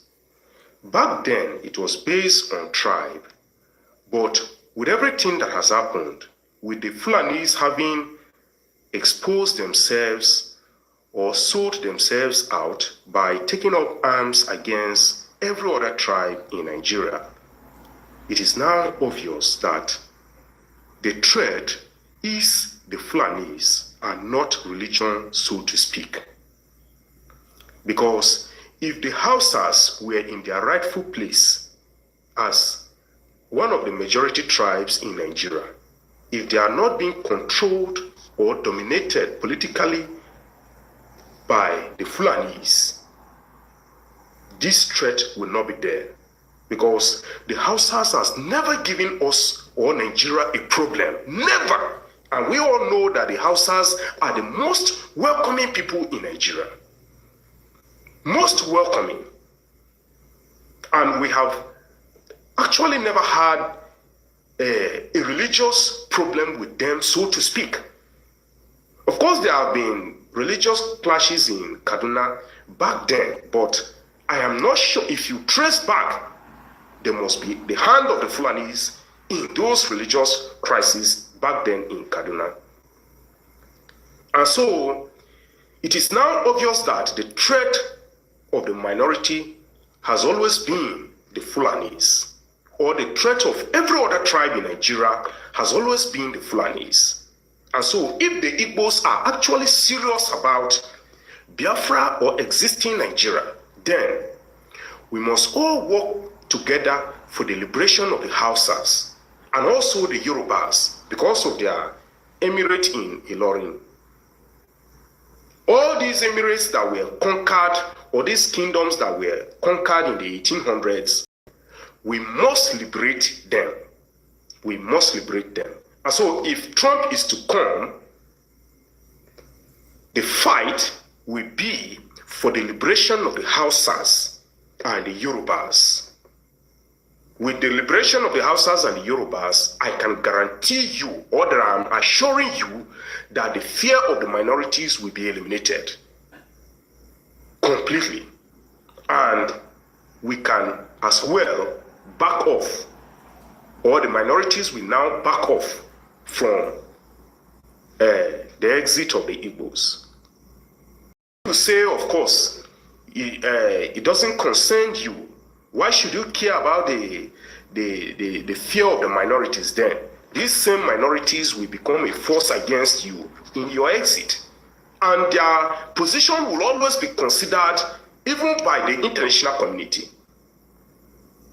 And so, we must work for the liberation of the Hausas and the Yorubas. Only then can Biafra be a feasible agenda. Thank you.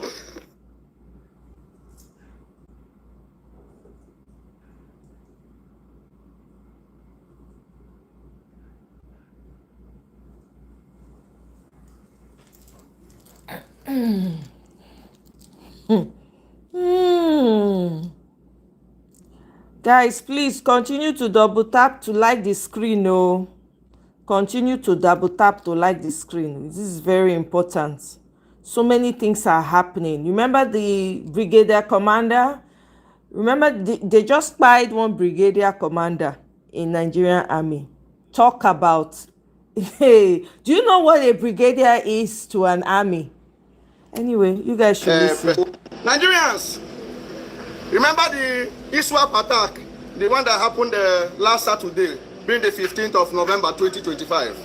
The one that happened in Dabua, Borno State, where ISWAP attacked Nigerian army, and sadly we lost 2 personnel, then 2 CJTF from that attack. Remember that attack? So remember that rumors circulated that the brigade commander Oba, this brigade commander Oba was kidnapped. Then we later posted a video saying that the brigade commander returned to base. Even me too. I posted the video that you should debunk the whole story of the brigade commander was kidnapped. That it was a lie. That the brigade commander returned on foot. Where every other media posted it, the same thing I posted. Before I posted that video, I had to make my own confirmation. And the army told us that the brigade commander returned. So, but me, I personally knew that they were lying. Something was not right. You understand? So after they told us that this brigade commander Oba returned, I did not stop there. I did not stop there, Nigeria, because I know that the Nigerian army will not like this video. I want Nigerian army to come out and tell Nigerians the truth. Come out and tell Nigerians the truth.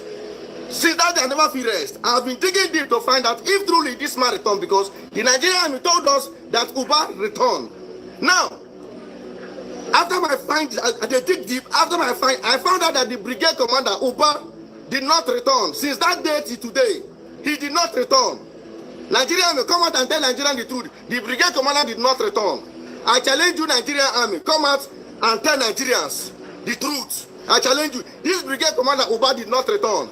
And I'm hearing now that allegedly ISWAP has eliminated him. They have fired him. So Nigerian will come out and tell Nigeria if I'm lying. Uba did not return. Yes, I know I posted the video that Uba returned because that was what the Nigerian told us. But after they told us, me, I did not stop there. I was not convinced with their reports. I wasn't convinced with it, so I said something is wrong. Something is wrong with this their report. Let me not stop. I was digging deep and I found out that this man did not return. He did not return. Israel kidnapped him. He was kidnapped. And today is 17th of November 2025. I challenge the Nigerian Army to come out and say, I'm lying. Come out and tell me to my face that we are the lie.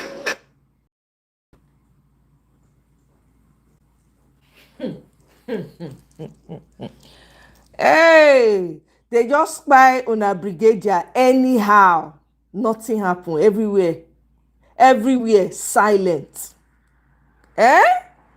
What we call herdsmen bandits are the Islamic terrorist way of funding terrorism. How many Fulani kidnappers you don't see we use their ransom buy Range Rover, G-Wagon or G-Benz or build a mansion? No. Then what are they using the ransom for?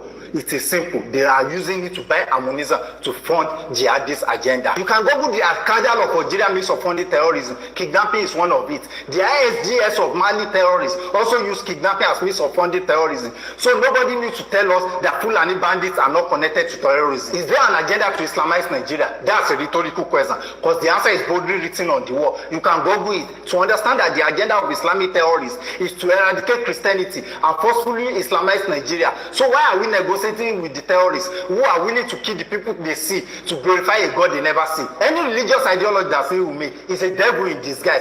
Let's break it down. Why is there favorism on religion in our national law? If the northern state deserve to have a Sharia law, it is simple to say a true federalism will give each state a different law. Northern state having a Sharia law without each state having state law, state police to protect themselves from the Islamic bandit called the Fulani herdsmen. That's injustice. We are tired of living in the shadow of northern dominance. Sharia law without true federalism and open grace without state police means the Christians in Nigeria are sitting on the gunpowder, and this injustice must stop. Thank you.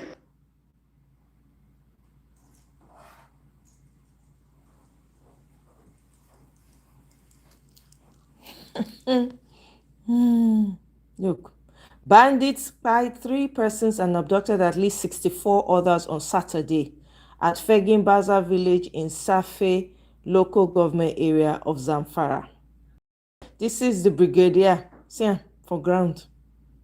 The brigadier actually never came back to his base, so the army now in a bid to try and cover up, they lied.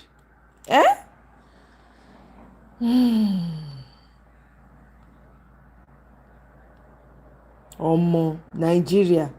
I don't know what you president they talk for here amidst the slaughter of people. I don't know what they talk for here. Get you a Yoruba person to explain to you, please.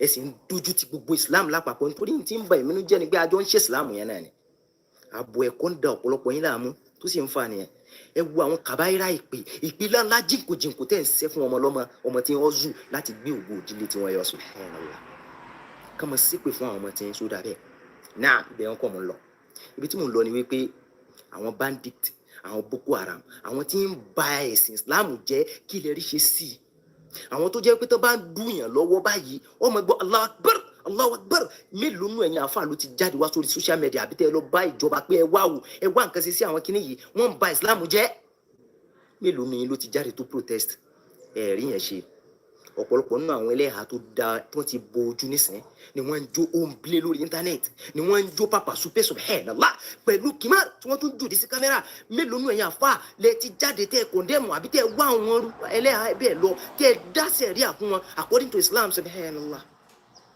ẹ̀rí kankan ṣe sí náà mọ̀ pé ọ̀pọ̀lọpọ̀ yín máa ń wo blue film àmọ́ nítorí pé ẹ máa ń gbé Islam ní ọ̀pọ̀lọpọ̀ nù ẹ̀yìn àfà ní wo blue film subhanallah rí ọ̀pọ̀lọpọ̀ àwọn ìjáàbù tí wọ́n lo hijab wọ́n lo niqab tí wọ́n fi ń ṣe blue film ṣe lọ́wọ́ bá àwọn yẹn pé kí ló tán fi ń ṣe àti àwọn Arabu náà aqsamtu bi rabbil Kaaba wọ́n pọ̀ tí wọ́n fi niqab àti hijab ṣe ìranù yìí lórí íńtánẹ́ẹ̀tì lórí àwọn bíi àbí breza àwọn gbogbo àwọn náà subhanallah ń wo blue film ẹ mọ̀ rí abẹ́ rí lè sọ̀rọ̀ ń pa yẹn torí pé wọ́n bí yín dáa àmọ́ gbà tí alága lamba tó wá lónìí kọ́ọ̀bù tó fi ṣe kọ́ńtẹ́ǹtì series of affairs àtèyí tó kéwú jánu yín àtèyí tó yẹ pé ààbò ẹ̀kọ́ ló ní àmọ́ nítorí pé social media ó ti sọ gbogbo yín di ṣéwò òjijì láàárọ̀ wọ́n gbé omi síwájú wọn máa ṣe yálà àti 2 billion lórí platform nítorí 2k tó fẹ́ rí subhanallah ẹ̀wọ̀n gbé ọmọ lọ́mọ sí pé ẹ̀ ń pa Islam lójú jẹ́ ẹ̀wọ̀n ṣe rọ́bíṣì lọ́rùn wa subhanallah ẹ̀ ń dójú ti Islam àwọn tó gbé ẹ̀sìn wá fún wa gan ṣé báwọn ṣe ń ṣe làwọn ṣe ní Nàìjíríà ẹ mọ agbógun ti everybody online subhanallah ẹ wọn ṣe ẹran dandan ẹ ń dojú ti family yín ẹ sì ń dojú ti àwa tá à ń ṣe Islam ọ̀hún àwọn bandit Boko Haram gbogbo àwọn tí ń ṣẹlẹ̀ yìí tán lórúkọ Islam tán bá ń pààyàn ẹ mọ̀ gbọ́ Allahu Akbar ẹ rí kankan ṣe sí àwọn ajé àti ń ṣe nonsense pẹ̀lú niqab ẹ rí kankan ṣe sí àwọn tó lọ niqab tó ń ṣe blue film ẹ rí kankan ṣe sí subhanallah ẹ wá ṣe content kékeré ẹ wá ń gbé sí àwọn ìpè kàbáyéra àwọn ìpè ńláńlá jíǹkò tó bá dijọ́ gbé ndéke yàwó ma tó náà bá gbé wa dìde ìyá tí Ọlọ́run tó yẹ kó lọ́run fi jẹ alága lámbà àwọn ṣé ẹ̀yin lẹ́fẹ̀ẹ́ ibà jẹ ni sẹ́yìn Ọlọ́run fi jẹ ni tó fi dípẹ́ wá mú kókókókó tó bá dijọ́ gbé ndéke yàwó ma Ọlọ́run ó gbé oníkálukú dìde yóò sì jẹ́ ń yà according to ẹsẹ̀ rẹ̀ kí ló wá kẹ̀yìn bẹ́ẹ̀ subhanallah ẹ ń dojú ti àwọn family ẹ sì ń dojú ti àwọn tá a jọ ń ṣe Islam tí ń ba èmi nínú jẹ́ bẹ́ẹ̀ nìyẹn ẹ jẹ́ kẹ́sìn yẹn máa lọ peacefully bí ṣe ń lọ yẹn kí irun rẹ ṣe sọ láàrẹ ṣe gbogbo àwọn dáwà ṣe gbogbo àwọn kan tó bá mọ̀ pé ó yẹ kí ó gbé ọ wà lè jẹ́ náà fáwọn yóò lẹ̀ àbí kí ló kàn ọ́ subhanallah tó bá yẹ kó bá nẹ́bù ṣe mú kókókókó rẹ ṣe ẹ̀yin ó gba ẹ̀sìn yẹn àwọn bàbá ńlá bàbá tí yóò gba ẹ̀sìn yẹn.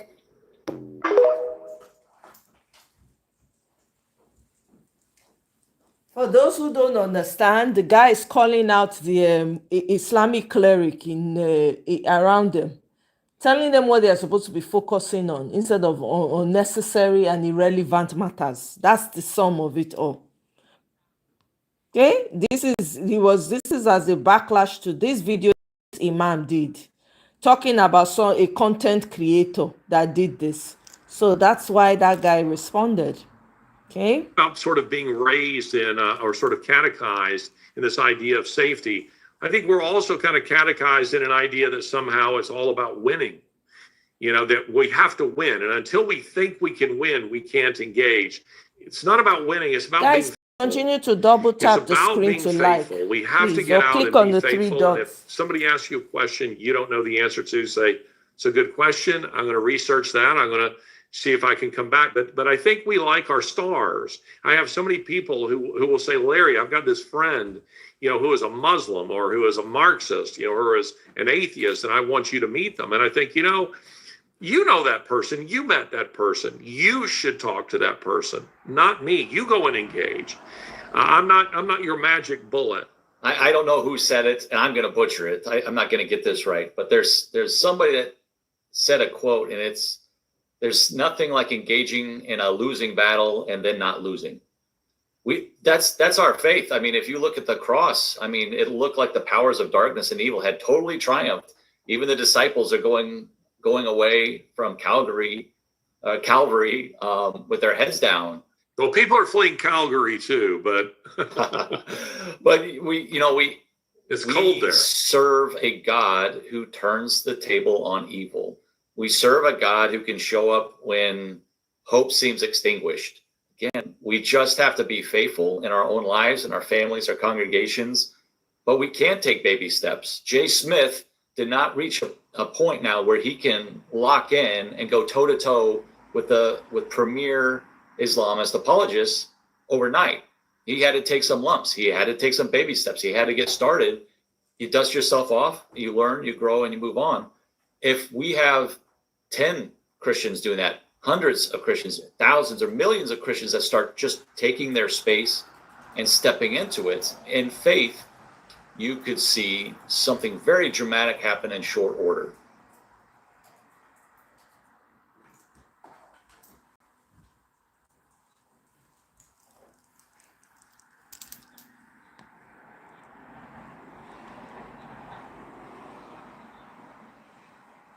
Look at look at these countries. Take a look at these countries. Just take. This is Iraq, 1970. This is Iraq today. Malaysia, 62. This is Malaysia today. This is Somalia, 1970. This is Somalia today. Nigeria, 80.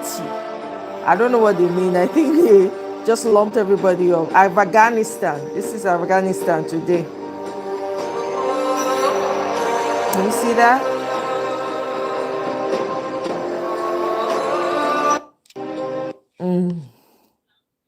And then Nicki Minaj is set to deliver remarks along with the U.S. Ambassador Mike Waltz at the United Nations coming this Tuesday, so tomorrow. So keep an eye out for that. I also shared it on my post. Now, the only celebrity when I go ever follow be that one, because she know why she did influence. She know why she gets influence.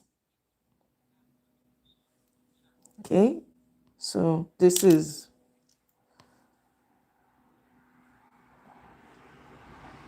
And you Remember want this to see a comment? better world. This is what Your set it interest up. is not just free Palestine. I mean, there are more people dying in Nigeria than are dying in Palestine. This is what I it can all tell off you that last after year, your vice president over made that comment. 500,000 Christians were killed in Nigeria just in 1 year. And nobody's protesting. The activists are not saying anything. For me, that's hypocrisy.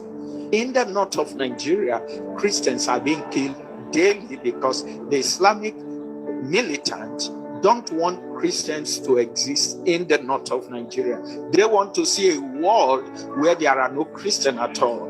And they want to conquer not just Nigeria, they want to conquer Africa, they want to conquer Europe, and they want to conquer America.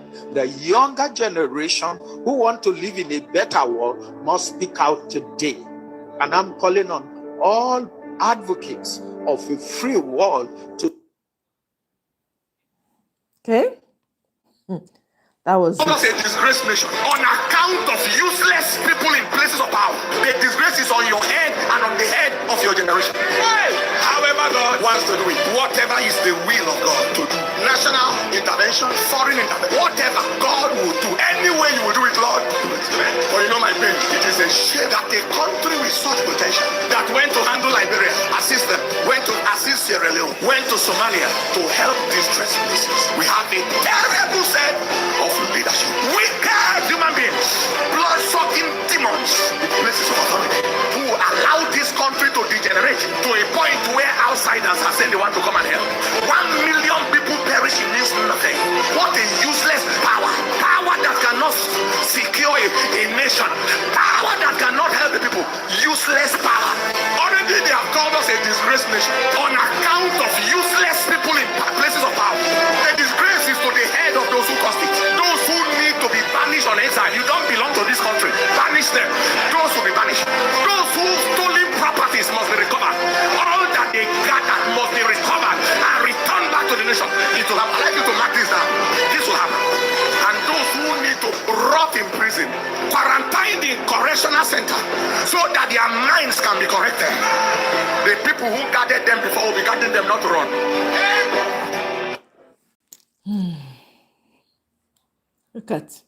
Look at it.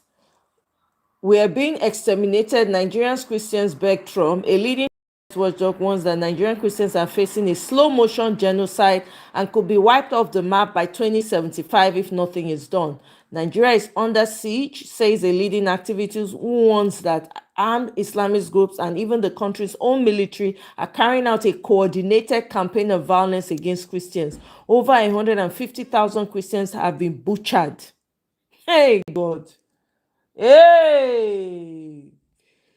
in 16 years. That's putting it mildly. 20,000 churches destroyed and vast regions cleansed of believers, leaving behind ghost towns and charged sanctuaries. Villagers are gunned down at night, their homes touched, their attackers never pursued, but survivors often arrested instead. Trump has demanded action, threatening to cut aid and send in US forces if the Nigerian government continues turning a blind eye. Meanwhile, the West watches and does nothing as one of the world's largest Christian population is haunted, erased, and forgotten. Okay? This is what is happening. And by the way, I think that they're having talks about it in Congress today. I think I saw something like that. All right. Omo, be like say we go end them here right now. We will come back again. We will talk the rest. But please continue to project these people's voices out there. We are all we've got. Now, I dey beg una. This is not the time to act like, oh, e no concern. E concern you, oh. E concern you, oh. Don't get it twisted. These people, they don't have preferences, so as they see, na so that they take down. They do not care. Okay, they do not care. Did you hear that there's been a assassination attempt on Yarima? Okay, oh, okay. Look at broad daylight moving through Libel, advancing toward Tasha Alura. See them on top of Okada freely. Mm-hmm. Oh,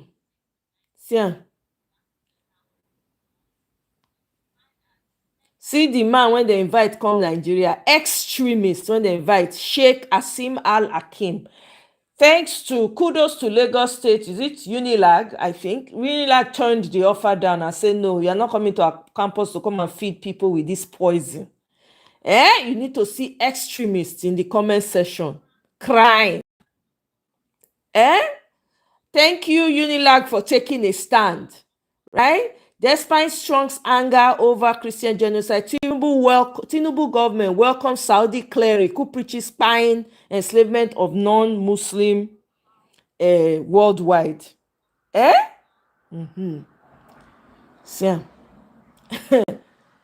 Of Christians in Nigeria. It absolutely breaks my heart that there are people denying this is happening. But fortunately, there are people like Judd Soul at Equipping the Persecuted who have been on the front line helping Christians try to survive after they've lost everything.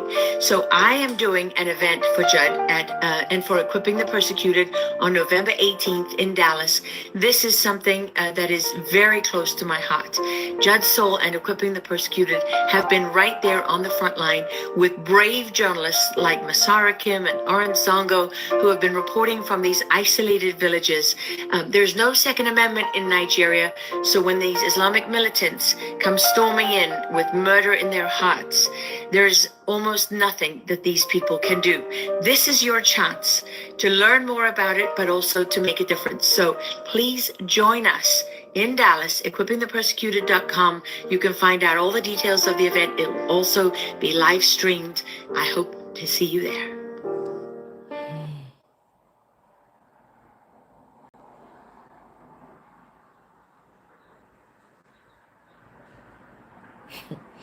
Now, they've been circulating a video of a man, when I watch this helicopter, dropping logistics to terrorists in the north. Look at them.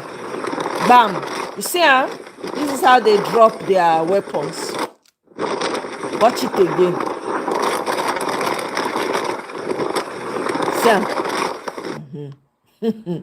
See, see the terrorists. It's Islam of terrorists. See, Islamic terrorism. See, in Nigeria. See the man for here. Now be this.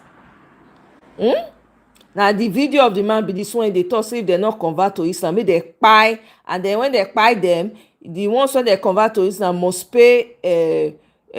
Non-Muslims will have to convert to Islam, pay the jizya, or be kpaied, because then Sharia will rule. Can you imagine? This is what this man is spewing. Nigerians, I hope you are awake. Few people like continue to do, you know, consign me, you know, consign me. Christians killed And so we're quite excited. Please continue to double tap to like. The intervention by President Trump is the first time our missionaries are saying a sigh of relief that at least help is coming. And we want to see this stopped. And we want to see our government act to do the needful to stop the killing. That's all we're asking for. Especially as this year had another large number of Christians killed. And so we're quite excited about the intervention by President Trump.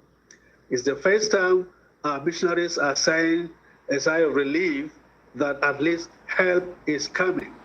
And we want to see this stopped. And we want to see our government act to do the needful to stop the killing. That's all we're asking for. Especially as this year has been another large number of Christians killed. And so we're quite excited about the intervention by President Trump. It's the first time our missionaries are saying a sigh of relief that at least help is coming. We want to see this stopped, and we want to see our government act to do the needful to stop the killing. That's all we're asking for. Especially as this year has been another large number of Christians killed. And so we're quite excited about the intervention by President Trump. It's the first time our missionaries are saying a sigh of relief that at least help is coming. And we want to see this stopped, and we want to see our government act to do the needful to stop the killing. That's all we're asking for. Especially as this year has been another large number of Christians killed. And so we're quite excited about Is it repeating? I think it's repeating.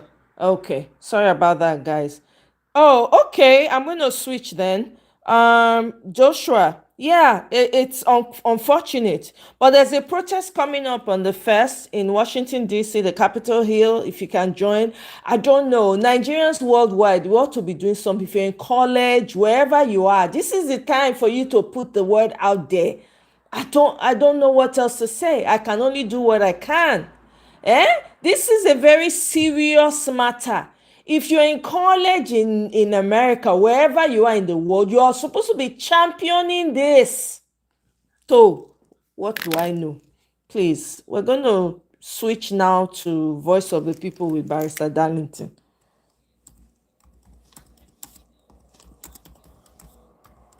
Please, for those of you that can make it, please come, I beg. Please.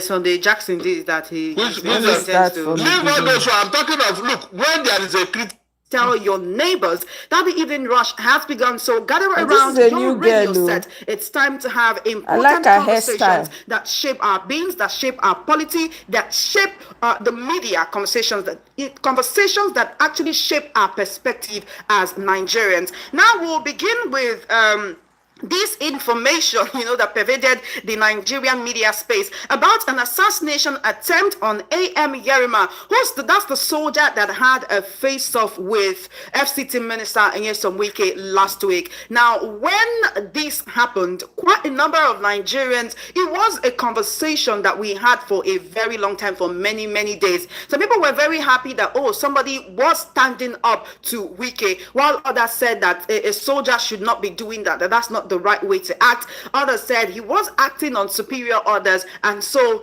what he did was right. But anyway, a particular information pervaded the Nigerian media space saying that there was an assassination attempt on this particular young man. Anyway, the FCT Police Command has responded to that particular information, and they have said it is not true. They've debunked these reports of an alleged assassination attempt on Lieutenant Ahmed Yerima. Now, to read to you the press release, which was posted on X, formerly called Twitter, by the handle at FCT_police_NG. That is the FCT Police Command writing on X, formerly called Twitter. And here is what they wrote. They said, the headline or the topic of this statement, of this write-up, says, FCT Police Command clarifies stop and search incident at NNPC Kubwa Expressway. Now, here's what it reads. It says, the attention of the FCT Police Command has been drawn to publications by an Instagram blogger, Mazitunde Ednot, alleging an attack on one Lieutenant Ahmed Yerima at NNPC Junction in Kubwa area of the FCT. FCT Police Command wishes to state that these publications are false and grossly misleading. On the 16th of November 2025, at about 6:15 p.m., a police patrol team, while conducting a routine stop and search operation at NNPC Junction along Kubwa Expressway, intercepted an ash-colored Toyota Camry driven with a concealed number plate and fully tinted windows. In line with standard operational procedure, officers approached the vehicle and politely requested for the occupant's identity, along with an explanation for the concealment. The occupant, however, refused to identify himself, proceeded to make several calls, and wound up his tinted windows, declining to engage with the police team. A few minutes later, 3 naval personnel arrived at the location and cordially identified the occupant of the vehicle as their colleague. They were also observed taking video and picture footage of the encounter before leaving. Following this confirmation, the police team allowed the vehicle to proceed. The patrol team then continued its operations peacefully and without any further incident. It is, however, surprising to wake up to maliciously crafted tales and, worst of all, allegations of assassination.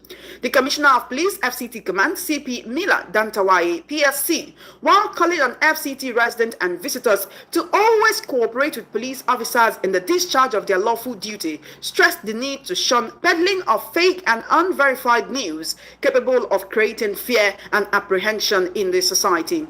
They also put down here for inquiries or reports of suspicious activity. Residents are encouraged to contact the command via the following emergency lines. Now, if you're listening to us or watching from the FCT, one of the lines is 0803 200 3913. This is signed by SP Josephine Ade, who is the Police Public Relations Officer at FCT Police Command, Abuja, 17th November 2025. This was posted by 10:18 a.m. this morning. Now, the FCT Police Command has debunked that there was no assassination attempt. You'll agree with me that this young man has been in the limelight ever since that standoff with FCT Minister, that is Nyesom Wike. Now, I also want to read to you. Let me move this forward to where that is Nyesom Wike. Now, I also want to read to you a tweet that was made by Larry Olayinka, who is Wike's special assistant on media on this particular. Guys, sorry. I have to move it to where Barrister Darlington. Nigerian Christians to take up arms. And I'm showing you how that can lead to an listen, I have saying somebody will come and tell me government is trying. What is trying here? When you capture a bandit or a terrorist, you now fed him, give him a 3-course meal, rehabilitate and put him into the military. What do you expect? There is a conspiracy around this insecurity. There's no doubt about it. It has become very obvious. This thing that we are hearing now, this is not the first, second, third, or fourth time we are hearing about it. Yet, they have continued to do what they are doing. Look, I will blame the military here, seriously. I will blame them all. So, they are aware that their enemies yesterday that they are fighting with in the bush are now part of them. They have brought them to be part of government forces, and they are not complaining. They are not complaining. Why can't the military say, no, we can't take this? Why can't they? Seriously, if they have resisted it, government will think twice. But because when they do this, they don't know that their life is being endangered. Look, that brigadier general who was calling to tell his colleague his position, either wounded or so, somebody was getting the intel. That was why they now discovered where he was and then finish him up. That's just the truth. Somebody was getting intel while he was showing all this video and all that, telling them where he was. Somebody got it. And it is not a friendly enemy. It's not possible. You see? So, When you hear this thing, my dear, it is happening up to tomorrow. That is why they are fighting tooth and nail to stop Donald Trump from coming in.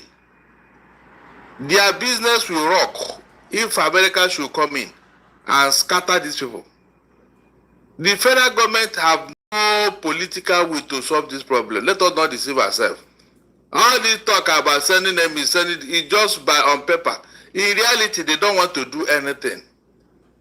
They don't want to do anything. The facts are there.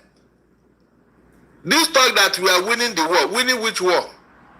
Winning which war? Yeah, they are still occupying Benue and Plateau villages. They are still there. No order has been given for them to vacate that place. No order. The owners of the land are living in IDP camp. And you say you are winning which war? That means nobody has the God to order these people to vacate those villages from Plateau and the Benue. Nobody. I have not seen the president giving a direct order. Imagine.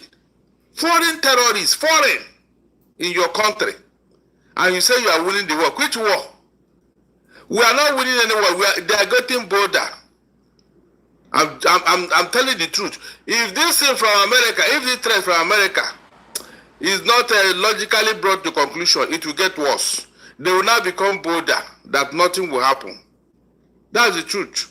You're saying the only thing that can reduce insecurity in Nigeria right now is for U.S. President Donald Trump to carry out his threat of military. I am telling you, that's the only thing, because the government in Nigeria, in fact, they don't have the willingness. I have not even seen the president call out names. You. I am giving you 24 hours to leave Nigeria, or else you will face instant death. That is what the president is supposed to do, for God's sake. Why did you sit down with the terrorists to discuss peace? Which peace? The president has been making some moves. He recently removed the former service chiefs. He appointed new service chiefs to actually ensure that this insecurity is curbed. But I want to talk about what some people will call a propaganda, right, that is being used for, would I say, for or against Nigerians, maybe to make us feel better, or to make us not really look at it that, oh, insecurity is at an all-time high in Nigeria. Now, it's not just because I'm talking about it. Many Nigerians are very concerned, especially with the fact that Nigerian army handles on social media will post about rescuing people from kidnappers, from bandits, and they will use pictures from 9 months ago. They will use pictures from a few months ago, and so we are wondering, are you using those pictures just for visual purposes, or tell us that these are the people that you just rescued? Now, when this news first broke that ISWAP terrorists attacked a convoy, attacked a Nigerian army convoy, and that they abducted the brigadier general, they told us that it was not true.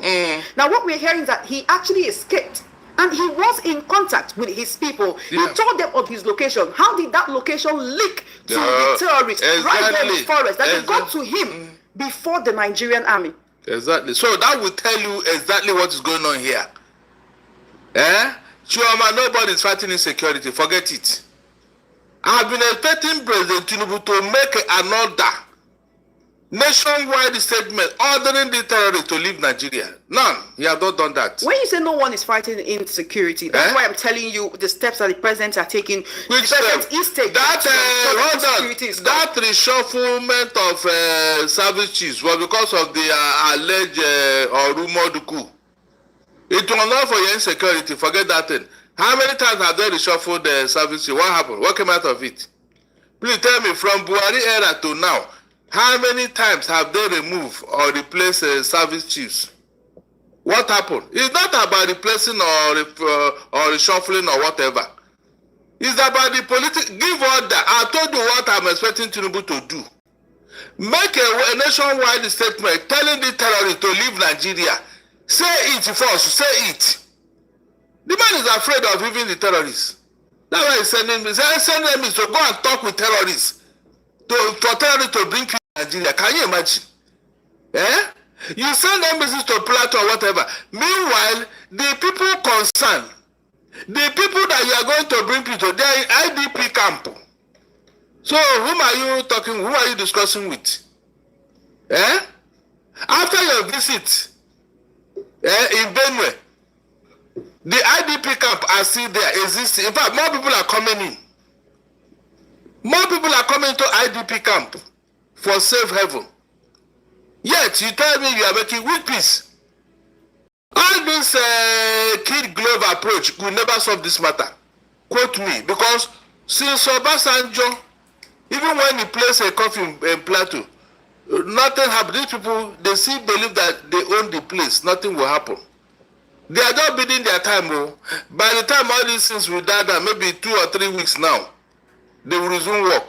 Barrister Darlington, you said there is absolutely no war against insecurity in Nigeria. Nobody is fighting. But our soldiers are dying on the front lines every other day. It's very unfortunate when you go on social media and you see the bodies of our gallant Nigerian soldiers bloodied and battered. They will take pictures of them just like that on the ground and put it out on social media. Absolutely no dignity of person, no integrity. No, they don't just look at it and say, "Oh, we should not be putting this out." So, if there is no war against insecurity, how come our military men are dying? Good. Then, have you seen the body bags of the terrorists? Please. All these 200, 500, 1,000 terrorists they killed. Have you seen their body bags? You can see. You can see where propaganda is at work here. No, just show me one time they went and massacred the terrorists and they equally show us their picture. But they can show our own soldiers. They can show that of villages where they went to. In fact, anywhere they went on a mission, you will see the effect. The pictures will be all over the place, but their own. Have you seen where the pictures of terrorists are massacred? You can see now. That question is left for Nigerians who buy the propaganda. Even the military, they are even helping this propaganda, because how could you post a picture of 1 year ago, 9 months ago and all that? Whom are you trying to please here? I said the military are not helping themselves. If they are, they should have resisted what the government is doing by bringing in terrorists into their midst. I'm not joking. Me, I won't fight that way again. No. I will tell the terrorists to continue where I stopped, and I walk away. That's it. Until they explain to me why they are doing that. Yes. These gallant men that are dying, they are showing us their picture. Who led ambush for them? Is it not terrorists that you gave the opportunity to join the army? Oh my God.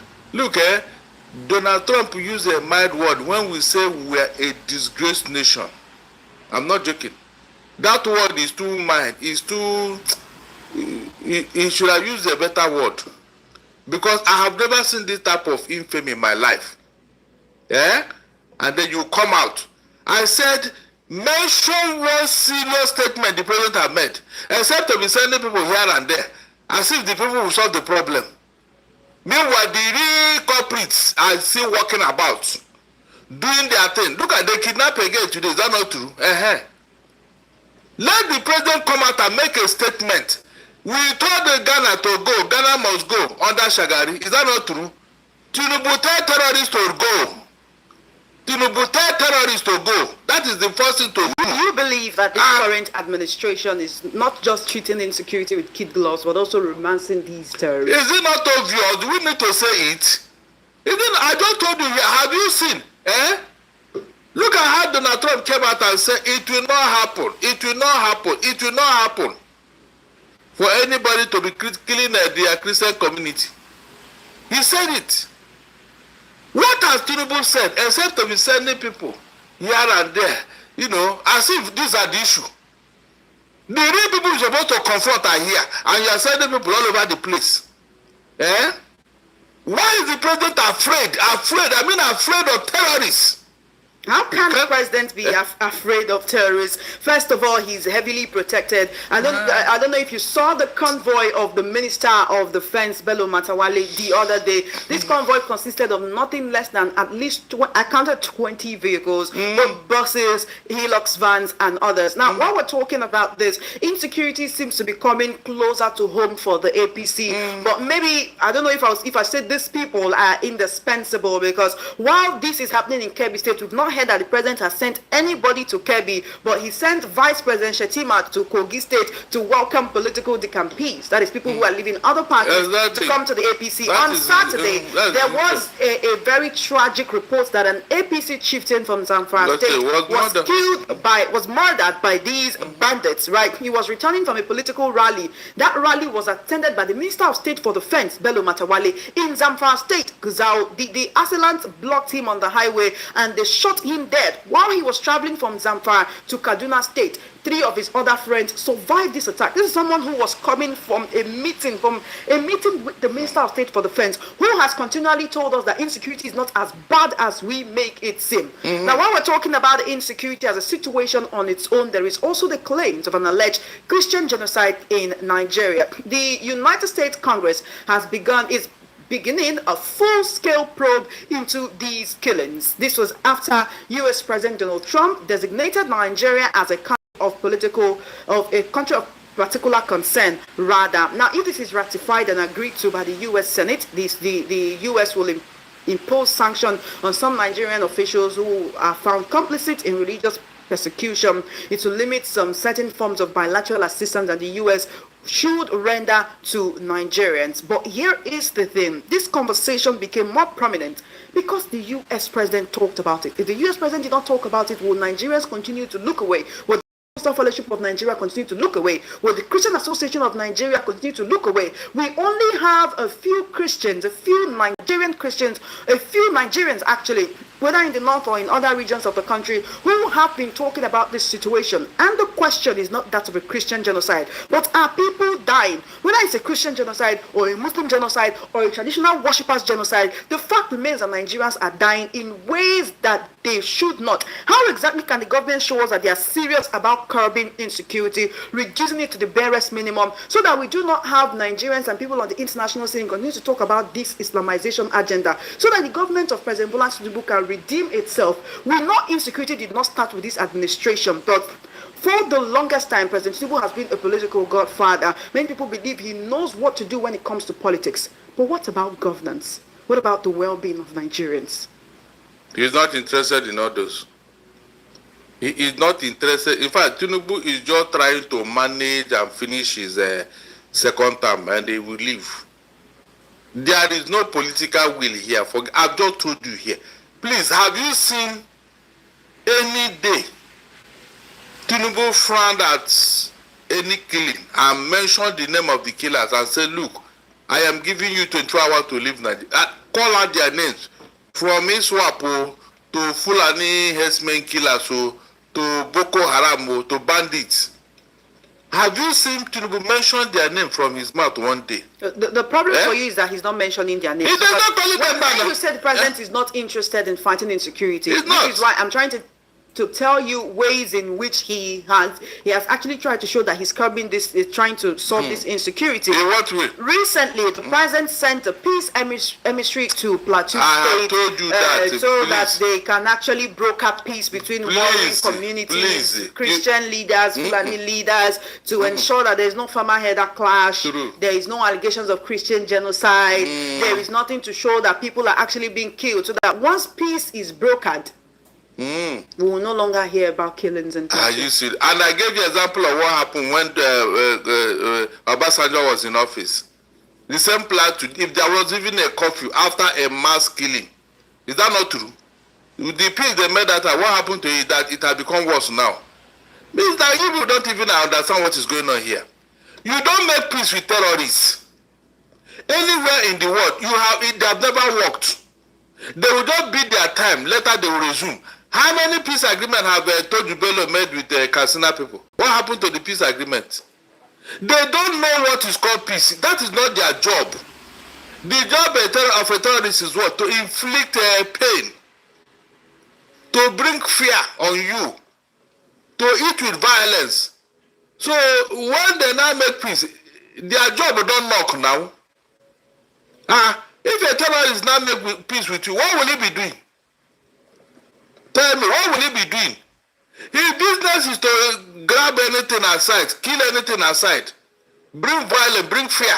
That's what he does. So when you now told him, let's make peace, you are wasting your time because that peace will never last. It's not possible. All right. Yeah, so the government is not making any effort, seriously. If they do, look, by now you would have seen the effect. This kidnap that happened today, the fear of government will not even allow them to carry it out, but they are still doing it. And again, hold on, those girls they kidnap, who are they? Are they Muslim or Christian girls? Because it's very important now from the look of things. Because tomorrow they'll tell us, Muslims are being kidnapped too. Muslim too. In fact, who are they? We should start calling out this to know who is bearing the brunt here. We said there are Christian genocide. They started making what propaganda out of it. Right now, whenever they kidnap or kill, let us know who was killed. Which religion he professes is very important. Because the Muslim brought this in by telling us that Muslims too are killed. Muslims too are killed. It's not about Nigerians that are killed. No, it's about who was killed. Let's begin to identify. Yes, it's important. From there, we now know who is bearing the heavy burden. It's important. Those girls, let us find out who are they. Are they Christian girls or Muslim girls? But what is important is that those girls have been abducted. That's what I'm saying, yes. To their family members. Not about whether they are Christians or Muslims or traditional worshippers. Look, I told you here, in a Senate climb, Leah Sharibu should have been a metaphor for this insecurity, for this genocide. Leah Sharibu. A metaphor. Because I don't think any Muslim faith will allow any of their daughter to be kidnapped in that manner by a Christian group. I don't think so, Choma. It can never happen. But they have done it and we kept quiet. Yet they are still blaming us for what they have caused. Is it a Christian group that kidnapped that girl? Most of the girls in their camp are Christian girls. But they will not spell it out, they will not show it, they will not tell you. Choma, they will not tell you, they will keep it under wraps so that people will not know what they are doing. Most of those girls are Christian girls. They deliberately take them, but nobody will mention it. Nobody will say it. And here you are telling me there is no genocide, no whatever.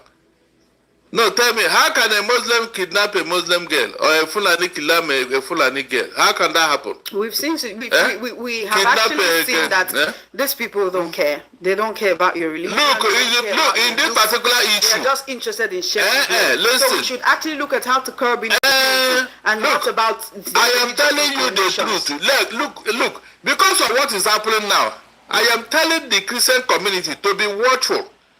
To note what is happening. If they kidnap, who did they kidnap? Who are those people? We want to know them.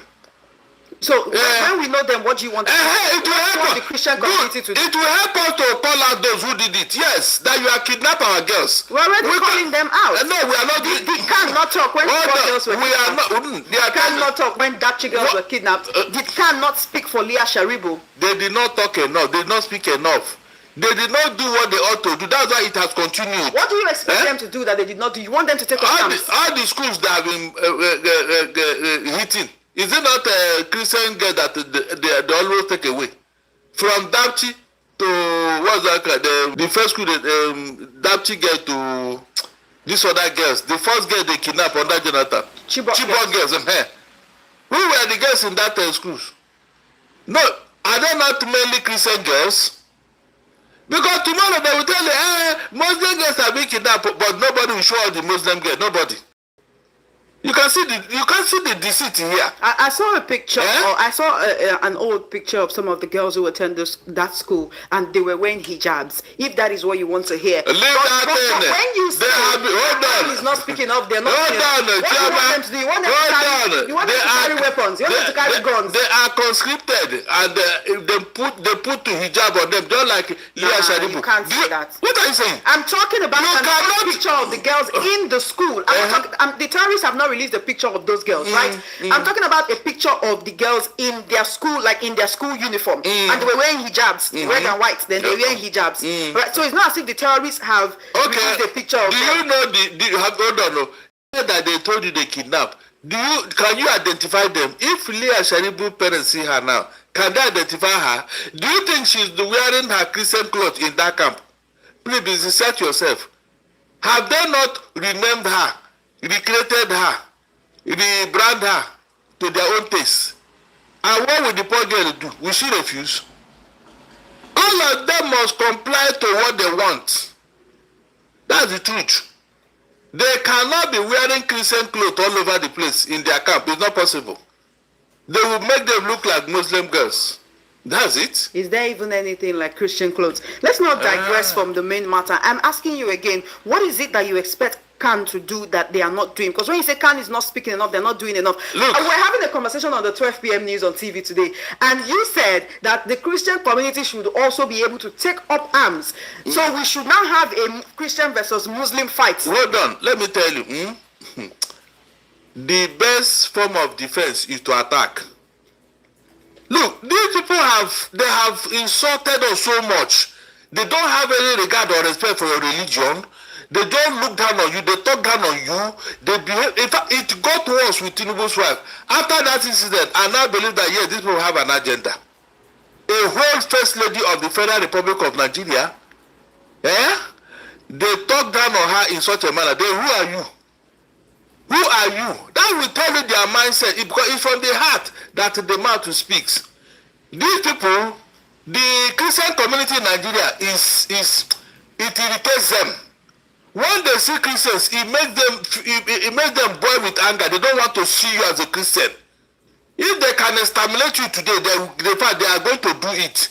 They don't have any regard for you. And you that have become a sitting dog, you are not even making an effort to protect yourself. When they come on air, they will pretend we want one Nigeria, one peaceful Nigeria. We want Nigeria to be together. You want Nigeria to be together, B? And you are telling me that. Meanwhile, you have gone outside here to bring terrorists to come and kill me. You know you've not answered my question. What question are you asking me? You said the Christian community, they are docile, they are too peaceful. What do you want the Christian community? Oh, the same thing the Muslims are doing. What are the Muslims Whatever they are doing. What are they doing? The people who are carrying arms are terrorists. Who are hiding under the cover of the religion of Islam. Don't you have friends that are Muslim that are not extremists? Don't you have friends that are Muslims that are calling out those evil that these people are perpetrating? Leave that thing. Chioma, listen to me. Listen and listen good. Don't pretend about this thing, because people, they have deceived us enough. If insecurity can be attributed to a former president of this country, a former head of state, to the extent that other statesmen had to sue him to court for being the arrowhead of what? Terrorism in Nigeria. Please, what other excuse are you trying to give me? Hold on, no. You don't know that it is these people that sponsor this other one that you are calling extremists, Abi? The people you want to bring inside Nigeria, who are they? Who want to go and bring them? Who armed them? Chioma, smell the coffee, please. The Christian community, smell the coffee. Smell the coffee. It was their leader that brought them. I'll pretend as if they don't know what they are doing. Who went to bring these terrorists into Nigeria? Nigerians are not asking that question. And you are pretending. It's not all Muslims, so then who are they? They will bring them, indoctrinate them, arm them, and then send them into the field to go and kill for them. And they will sit back and be doing propaganda for me, Abi. Who went to go and bring terrorists into Nigeria? If we have not answered that question, then we are wasting our time. By now, that man should be prosecuted, because he came out in the open. He said before the camera, he was so proud of it. How they brought him that he told them that the jihad has started, they should come. Can you imagine? Really? And you are here trying to even defend it again. No, I'm not defending anything. I'm just saying you cannot color people of the same religion very well. It is the same because of religious extremism. The Christian community, where are the extremists among them? Hold on, though. The Christian community, where are the extremists among them who should have fought for the release of Elias Sharibu? Where are the extremists in Christian religion? You can see now, you can't even answer. If we have extremists, this is the time for them to be deployed now. But we don't have any. Chioma, we don't have any extremists in the Christian faith. We don't have any. That is why they are doing this thing to us. That's the truth. What other excuse are you trying to give here? Okay, wait. What do you want the Christian communities to take? I am telling them now to take their destiny in their own hands. So by doing what? By taking up arms. Whatever. They should form. They are told not to protect ourselves. They should form their own Christian terrorists and put them in the bush. Whatever to protect themselves. I want to ask you the same question I asked you on the 12 p.m. news on TV this afternoon. If you have access to weapons, you are ready as a Christian to follow what Donald Trump said, the Donald Trump blueprint, and carry weapons and raise an army of Christian faithfuls to go and defend the Christians in the Middle Belt, in the northeast, in the northwest region of Nigeria against Islamic extremists and terrorists. Is that what you're saying? That you are ready to carry gun and enter inside bush. You need to answer me yes or no. Let me tell you what I will do. Hold on. Really? Hold on. How many times have the chief of army staff previous one told us to protect ourselves? How many times? The government have opened their mouth and told you to protect yourself. Please, are you asking me? I mean, that question is not even, there's no need for that question. If I have the opportunity, I will do everything to protect myself. There's no harm in it. Self-defense is allowed in law. Self-defense is allowed in law. Chioma, since you want to ask where my... Is it not the same self-defense that Sunday is that he intends to... Leave all those. I'm talking of, look, when there is a critical mass, when people have to say, like these people are doing now, ISWAP and Boko Haram and the bandit or whatever, are they single individuals? You know that will only increase insecurity. No. Because you cannot claim to be worshiping God and then be carrying arms and killing people. Let me tell you. Do you know that the last standpoint against the jihadis in the 16th, 15th century was Turkey? Turkey was a completely Christian state. It was from Turkey that they wanted to push into Europe until a certain king in England called out the Crusaders and asked them, where are you people? Where are you sitting? Where are you? Are you watching this evil to continue? And he mobilized them and they went for a what? A standpoint in Turkey. It was in Turkey that they subdued them. Because of the bitter war there, the Christians had to step back. They have to withdraw.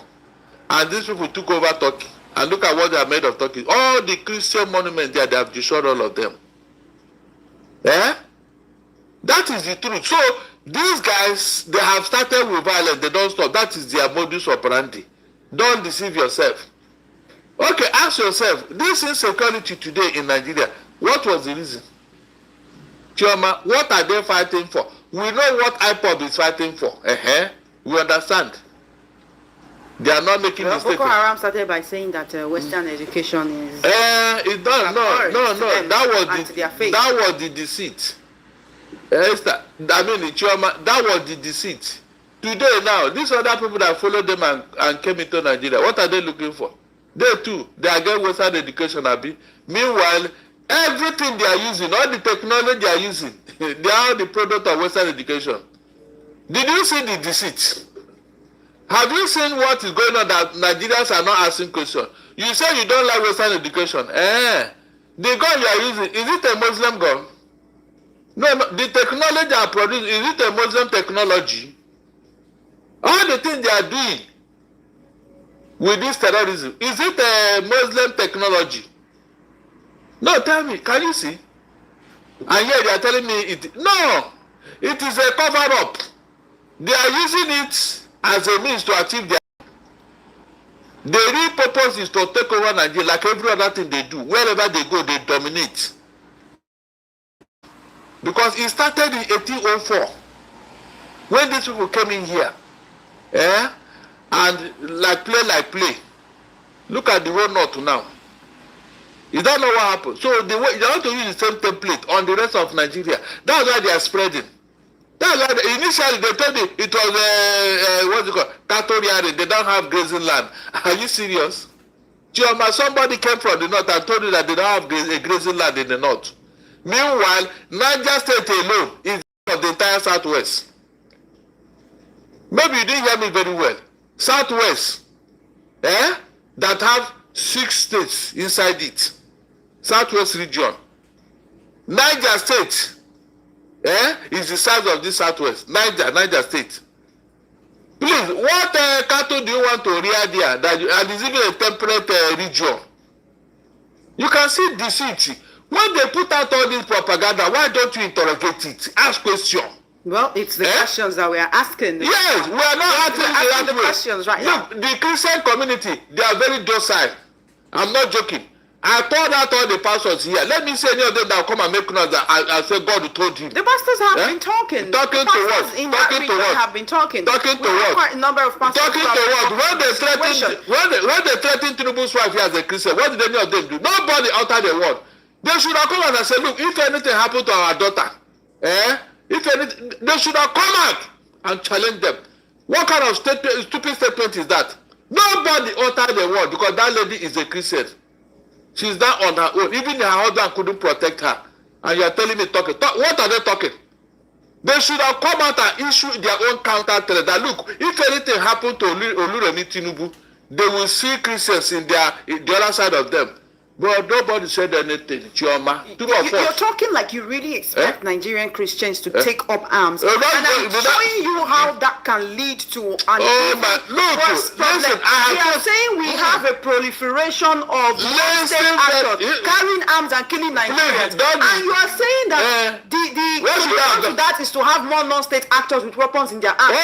When I say you should protect yourself, is it only God that you should use to protect yourself? What else can you use to protect yourself? When they told you to protect her, what did they tell you to do? What are you telling us to do? Government have said it. The former chief of officer have told us that. Is that not true? Several people, that's why you have all the vigilantes all over the place. Two of us. So what are you saying as if I'm the one that is saying it? I don't understand. Government have told you to protect yourself. Government said it. And you're not saying it as if I'm the one. They told you to protect yourself. They have protect yourself then. Whatever they are using to kill you, you to arm yourself with it. When they see that people will they come? Chioma, if somebody knows that you too, you are already prepared in your house, will they come to your house? You know that these people are being armed by unknown people. Are you serious? They have sophisticated weapons. We seem not to know, or the Nigerian intelligence community seem not to know where they get their sophisticated weapons. We know where they get it. So the people that are not telling to arm themselves, where do they want to get their own weapons? Where did each other got their own? Wherever they got their own gun. The gun didn't fall from heaven. Somebody gave it to them. Let the Christian community equally arrange themselves and protect themselves. I mean protect themselves. Because if they don't, they will be exterminated. You see all this thing that we are looking like a joke. One day when they will do this census, they will tell you that Christians in Nigeria are just 20%. The rest of them are 80% Muslims. Therefore, Muslims own Nigeria. Will you challenge it? Hold on, will you challenge it? That's my question. All the land in the south here, we are not the one that took it away. Like Kwara and Kogi used to belong to the southwest. But today, it will be counted among northern states. You can see how they annexed that state and put their emir there. You can see. That is gradually, wherever they conquer, they subdue, they put their emir there. And it becomes their own. Is that not true? No, tell me I'm lying now. So where were you when all these things were going on? From one infamy to the other. Then the Christian community, I just had to enter big pastor. When they call, God told me. The other rabble rouser somewhere in Ekoto said that the Igbos will never rule Nigeria. As if that is the problem. Who told you? These are some of the nonsense that you hear. You ask yourself, is this man actually a man of God? Where did the God who tell you that the Igbos will never rule Nigeria? You that have been ruling Nigeria, what happened? Are you doing better? Before you utter such a nonsense, we must have evidence that these people, they don't know how to manage things, so they don't know how to lead.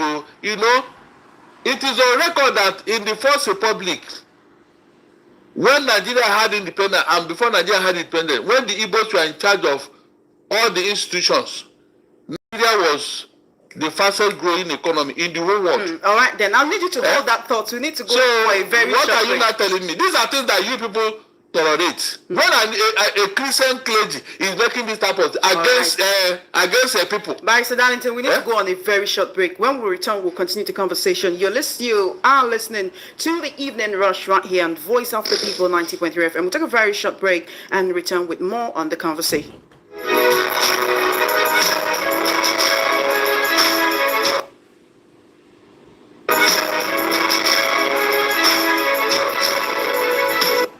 And because we know that everybody will later die.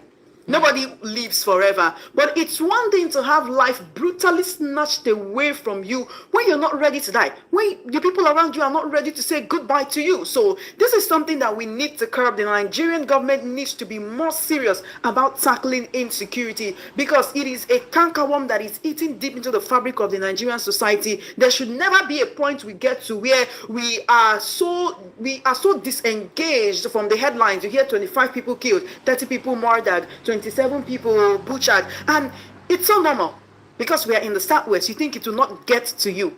Right here in the Southwest in Lagos, we have quite a number of herdsmen who are moving around with their cattle on the major highways.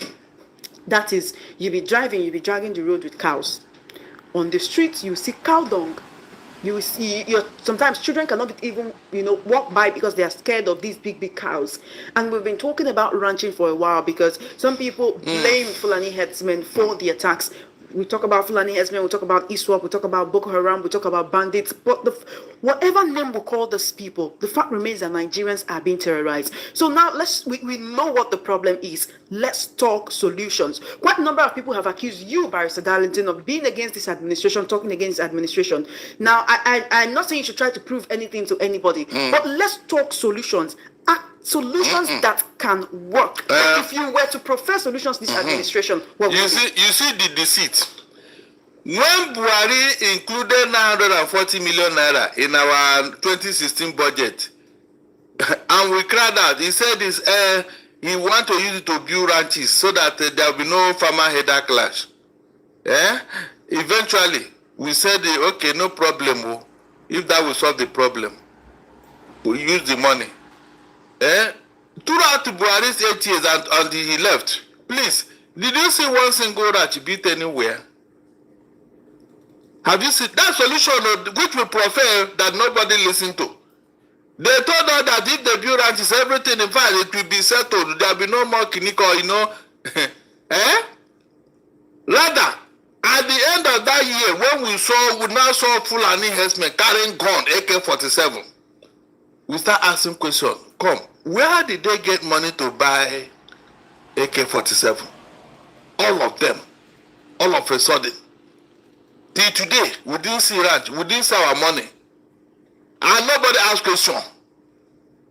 Can you be that, Chairman? Solution. Which solution have we not provided? Which solution? Tell me that we have not suggested. Like this thing I'm telling you now, is it not the right thing for President Tinubu to issue a direct order to the terrorists to leave Nigeria? A presidential order.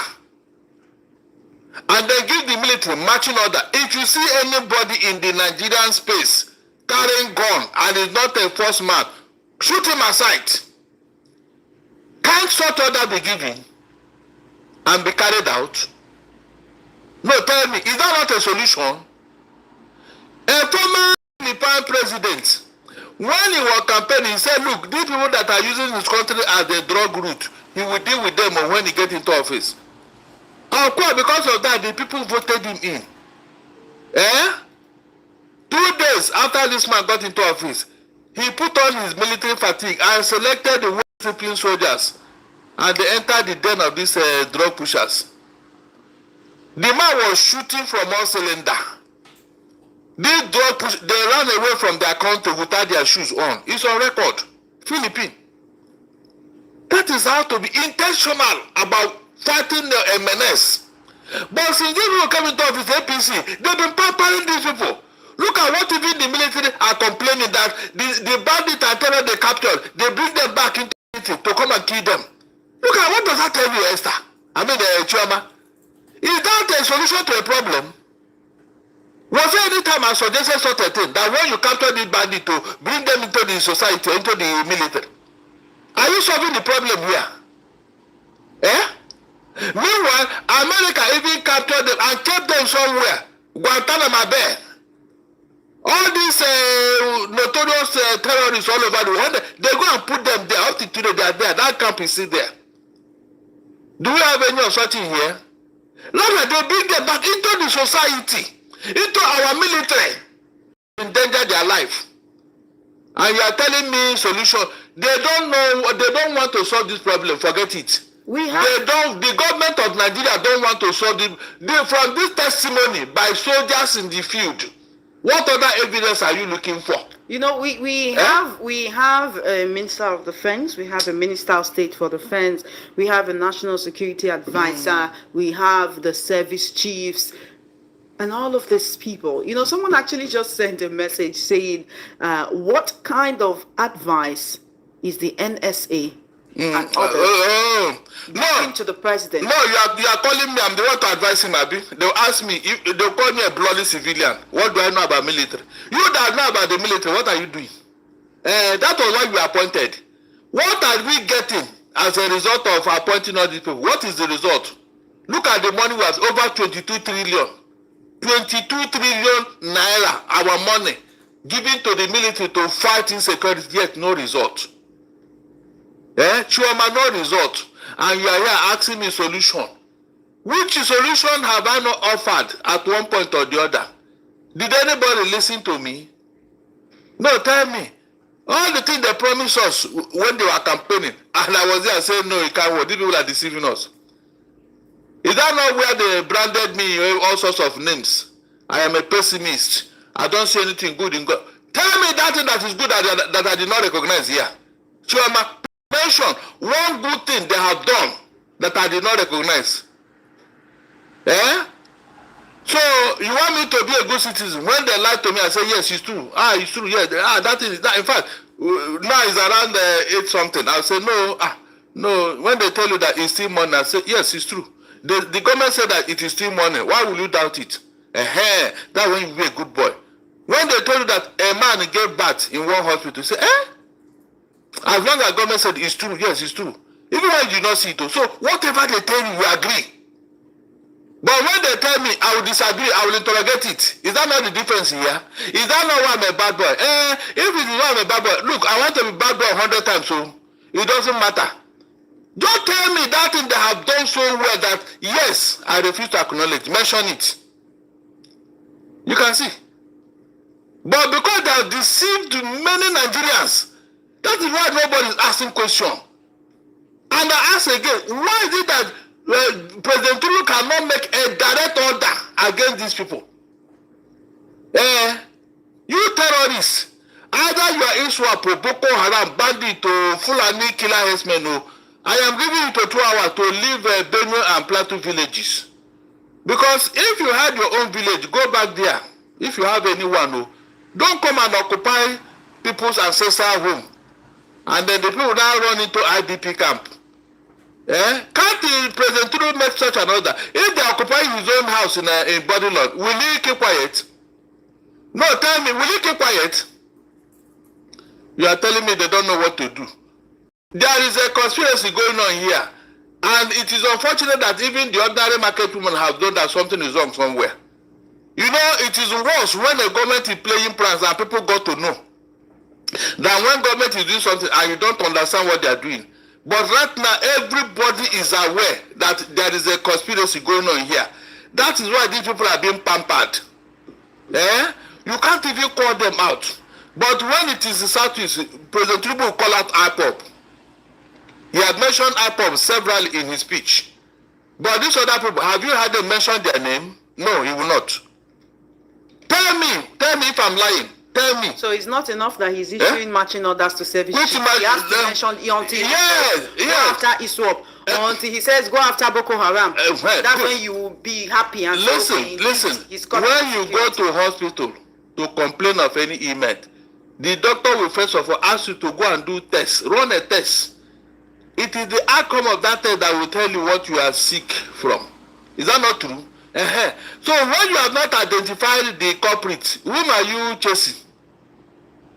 If people know that they have discovered us, so they are calling out our names, so will you not have to humble them? But you don't even call their name, you don't mention it. So who are you chasing? But Donald Trump was quick to tell you directly. He didn't miss any words about the person he's after. He mentioned their names. So why can't you in the country, that somebody that should know better? You should be the one fighting and then asking people to come and help you. You are here. They still want to come and help you and you are resisting it. Does that show that you actually want the matter to be solved? Look, people don't know the meaning. When Tinubu said he will continue where Buhari stopped, they don't know the meaning. Look at the meaning. He looks at this is like an oath that he doesn't want to violate. I'm not joking. It's like an oath. You don't want to violate it. That's why you don't want to do anything. I said these people in Benue villages, why can't you dislodge them? Let the people go back to their homes. Start from there. Start from there. Then I will know that you're serious. Don't come and give general order. Meanwhile, the real problem is there. Start from the known to the unknown. We now know that terrorists are occupying Benue and Plateau villages. It's on record. The governors have come out to say it. Why don't you go and dislodge them? Start from there. That's the first thing to do now. If you are really fighting whatever. Told you, Bello, give the military 22 hours to capture him. Let us start from there. But all this is not done. Go after. By the way, I have asked you here, Chioma, have you seen the body bags of the terrorists they have slaughtered and whatever? But they will display the body of our military, an insult of the highest order. Try that with a Donald Trump U.S. Marine. In fact, no, I said try that with a Donald Trump Marine, U.S. Marine. You butcher him and show the military the picture all over the place. I'm making fun of it. Esther, I don't want to, in fact, I don't need to be told what Donald Trump will do. Wherever you are, your family, everybody that you in fact, he will wipe you people out of the face of the earth. Where is Osama bin Laden today? That is why America is great. You know, in the Bible they say an eye for an eye. No, America, they take a head for an eye, an entire head. That is why any terrorist that want to threaten America will first of all write his will, because he will not make it. So basically, zero tolerance for insecurity in words and in action. That is it. All right, then. That's why your government. Let's open the phone. And let me tell you one thing that happened again. That Yerima man, the naval chief, let him not take things for granted. This thing that I had now is a no-no for me. He will not say that his officers, his seniors say they will protect him. Therefore, he will now run amok with bad behavior and all that. No. Why is he moving with an unmarked vehicle? For what? Who is he? And why can't he identify himself? If actually they are telling him to kill him, will they wait for his colleague to come? Hold on. No. Will they wait for his colleague to come when they have already stopped him? Look, there are things that didn't add up. Please, let the people not take advantage of our sympathy and all that and start doing things that are unto us. This particular thing now, if that thing is threat to him, he should be prosecuted for it. That Yerima, if this thing that happened is the way it is, they should prosecute him for this false alarm. Where are the people that are trying to assassinate him for what? No, tell me. You know what we are seeing is accusation and counter-accusation. It is Larry Olayinka, that's Weekend's media aide, who's saying that he's the one who leaked the story to the media and alleged it was an assassination attempt. If not for the face-off he had with Wike, people will be asking, who is Yerima? Now, listen very well. If actually there is an assassination attempt, that is not how it should go. That is not how it should be. That's not the news we should be hearing. The police says that say there was no assassination. Thank God there was video and everything. Yes, they stopped you, identify yourself, and then they will let you go. With this insecurity, are you not supposed to do that when you are moving with an unmarked vehicle? No, you think that the naval officer was wrong? Or maybe it is the social media hype that... No, the naval officer is wrong 100%. You were stopped to identify yourself. You refuse. You refuse. Come down from the you refuse. Rather, you start calling your colleagues to come and do what? Every other person that they stop, you now call you one big brother, one big friend you have in the military. Yeah? Because you are stopped. Were you molested? Were you harassed? Just identify yourself for purpose of security. You refuse and start telling people they want to assassinate you. I mean, that's not how to do things, please. That thing is very, very wrong. If the police should investigate and that false alarm was a threat to this Irima, they should prosecute him for that. That is wrong. That is wrong. He now acts with impunity. You know, moving without plate number and all that, refusing to identify himself. What happened to the tinted glass policy of the IGP? What happened to it? A court has put that on hold. Yes, and so therefore you cannot do whatever. Then the court equally say you should not identify yourself, Abi. No, a court say you should not identify yourself if you are inside a tinted vehicle. Is that what the court is saying? Please, we should be very careful. These social media at times they can mislead. Thank God the police was in there taking picture, you know, raising alarm as to what happened. Why can't even the Yerima man, why can't he speak as to what happened? Why can't he speak? It's not good. It's not good, please. It's not good. Well, we cannot be misled out of sentiment. What right do you have to be moving in such a vehicle? Are you a senior officer? What? Are you? That thing should not come up at all. The police should trace that matter and then prosecute that man for raising false alarm against the police. When you say assassination attempt, that's if he's the one who actually raised. That's what I'm saying. Yes, they should. Yes, what we have now is accusation of counter accusation. Who said he's the one that said so? Hold on, DSS, do your work. Find out where that false alarm came from. Find out who is trying to assassinate you. Find out. It's important. They can trace it if they want to. They can trace it. Why not? All right, then let's open the phone lines, Barrister Darlington, so that Nigerians can contribute to the conversation. It's exactly 19 minutes past 8 p.m. on the number one station that gives you a voice. You're currently tuned into the Evening Rush. My name is Chioma Innocent. I've been speaking with Barrister Darlington Agwomo. I'm sitting in for Esther Nwachukwu. There is no problem. Esther is fine. She's hale and hearty, but she had to go and leave. You know, say, all play and all work and no play. So she needs to rest now. Are you sure? You don't you used to rest? After today now, tomorrow we will not see you here. Wednesday we will not see you here. But I'm always everybody must rest. I'm always on TV. No, the audience here, what they know is that they don't see you here. So all work and no play. Make Esther a dog girl. No, so Esther say when she go rest. No, I'm thinking that she defected to APC. What kind of allegation is that? Let's open the phone lines so that you can contribute to the conversation. Thank God, you are far from me. 903-903-903. 0700-903-903-903. That's the number you can call to be a part of the conversation. You can also call me on WhatsApp or send a message on WhatsApp. I'm seeing the series of messages. Thank you so much. On WhatsApp, the number is 0817-175-6338. 0817-175-6338. Hello, good evening, rather.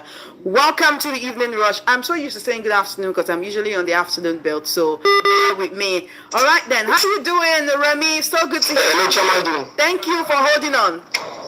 Yes. It's been a while. How you doing? Yes, I'm fine, and you? I'm great. Please contribute. Yeah, Remy, how are you doing? Yeah, I'm fine, sir. I think this government are so predictable. The case of Yerima, I mean, it was going up as something was coming up. You know, was it the one who told the media that he was attacked, or the media just came up with that story? I wonder. Is there evidence that he was one who said that he was attacked, or his life was in danger? We don't know the source of that story. The same way Olaika came out to defend Wiki, only for Wiki by himself to say something different from what he is. He's doing the same thing now. Hello, Remy, are you there? We can easily predict the government with their antics. They do the same thing with you, fine. The moment they understand that you are against them in a way, they'll come for you. They'll come with so many antics. It's so you can easily predict them. That's by the way. The issue of insecurity, the soldier that was killed, the brigadier general that was killed, up until now, I yet to hear anything from the federal government, any statement. We saw Akpabio today, gallivanting up and down and all that. Just as if nothing happened in this country. People were kidnapped. We are yet to hear anything from the government. They are yet to sacrifice anything for politics. They don't care about our lives. And I can recall something of such happened under, what's his name, Jonathan. They all came out that Jonathan lacked empathy. He was out there doing something else while people were being kidnapped. They are doing the same thing now, even times two of what happened under Jonathan. And we are all here quiet about it and all that. This silence is complicit to me. I can't see people like shout the same way they did under Jonathan. One thing you're going south this same way. Loud about over 400 people to COP 2030 or thereabout. We are here to hear Nigerians complain about that. We are so quiet about it. Good evening. Thank you, Remy, for being a part of this conversation. Remember when they told us the number of people that will go with them whenever they are going out or with the country? 400. Obi have complained about this. 400. Do you know the amount of money they will spend on each head? Hotel, everything and all that. 400. President of the Senate, Godswill Akpabio, told us that he always cries whenever he hears reports of killings in Nigeria and that APC really cares about Nigerians. Good evening, Barrister Adalite. How are you doing? Welcome to the Evening Rush. My name is Robert. Shoma, can you hear me? Yes, I can hear you. Okay, Barrister, you see what you are saying, you are correct. The Christians in Nigeria are docile. Not only in Nigeria, or maybe worldwide, let me put it that way. Even in heaven where God is, the Bible told us there was war in heaven. When devil revolted against God. Exactly. Okay? Yes. God is not a God of maybe silent and keep quiet in time of problem. No. There was war in heaven, and in Jamaica and the rest, they call Satan back down to this earth.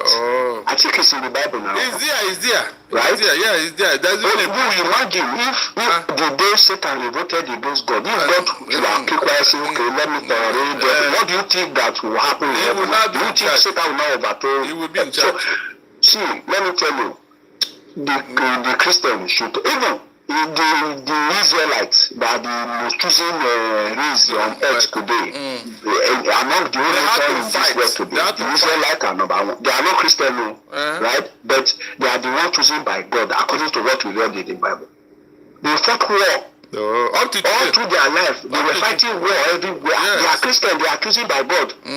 So who are you now to say because you go to church every Sunday and they are killing you, you should kill? The fidelity is telling the truth. Okay? Don't mind. See, let me tell you. Let me tell you something. Most of the pastors we have today, I don't want to measure their name, but they know themselves. It's only one man, that man that cried that he was buried the Lord that made America to say, okay, the genocide in Nigeria. That's the only man of God I see today as we speak in Nigeria now. The rest are air condition pastors. The one that will tell you to sow seed, they sell only water power for you to get miracle, they remain their car, the big vehicle. Those are not, I'm telling you, you understand? If they are men of God, actually, they should go to the north and preach the same gospel they are preaching. After all, the disciples of Christ were they did not die well. Many of them, even Peter, they was, you know how they died now. Go and read how the disciples of Christ died. So what are we talking about here? Don't mention any man of God apart from that man. We don't have them in Nigeria. Thank you very much. For your call. Thank you for your call. I appreciate your call. Robert, hello. Welcome to Matters. Oh my goodness, I said that again. Good evening, Rob. How are you doing? Well done, my brother.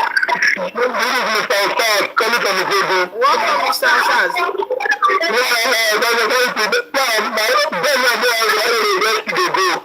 And God will protect you because you are saying the truth.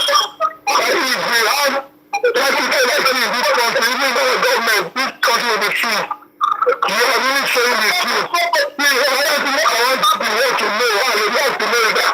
Not anything in the north, please see this killing. Even in my state, in Edo State, as I'm talking to you right now, in Uromi, Nepema, someone can no longer go to farm again. Even my mother can no longer go to farm. As I'm talking to you right now, my father brother, left Christian, all because of the family, left everything because of herdsmen. There was a time when the many killed my brother. When I was in the farm, during the rain, when I was falling, so he was hiding behind one of these roads, standing the normally do in the bush, that he was hiding in the rain. So one of these streams, the farm close to you, came to the farm to come out to hide for the rain. After the rain, they go home. Then inside our farm, one herdsman came with guns, the rifle, to attack them, to command them. So my brother ran away, and the other man was like, kind of old. They captured that one. They captured that one. So my brother went back to the village. They said, you see that farm? I don't know that farm again. As I told you right now, that farm I don't know good. Even though he said I was kidnapped, they kidnapped 10 million naira. 10 million naira. But it was later on the family because of the money and the family was take shit. So this thing, all over the people of those states, all over the better states. So as if you're saying it, the somebody will please, people also make a style, how do you say, something is happening there. Thank God protesters are going to be delivered to us. Please, Nigeria and government need allow America to come. Allow America to come and push out these people because there is no further coming to go in Nigeria. They think they want to come and take away the terrorists. Killing is killing, even the Muslims are dying, Christians are dying. So no Nigeria is getting Nigeria here to go. So everybody in Nigeria is important. Everybody is important in Nigeria. Only even the worshippers, they are not the traditional worshippers, they are important. So if these killers are there, everything will be okay. Thank you very much. Thank you very much for your call. 0803-692-9933. 0803-692-9933. On WhatsApp, it's 0817-175-6338. Hello? Hello, good evening. Welcome to Evening Rush. How are you doing? Good evening. How are you? Very well, thank you. What's your name and location? All right. I will tell you my name at the end of my... What's your name and location, please? Hello, I am calling from Badagry. What's your name, sir? I am a retired military officer. Okay, go ahead. Please just give us a name. Okay, let me give you a name. Pat. All right, Pat, go ahead. Okay, I think your analyst there has said it all. The problem with this is whatever terrorist is the fact that the government has no political will to address it. Otherwise, we have our military, they are capable of, dealing with these people in a very short time, and it will all be over. Recently, I had an interview with the president and a woman, where the president was saying, well, I can't deal with these people if I do, they will kill me. Hey. It's not only him, even the past president, there is no political will to address this issue. So all these things we are talking here about, we're just flogging the dead horse. So notice, he cannot do anything. I expect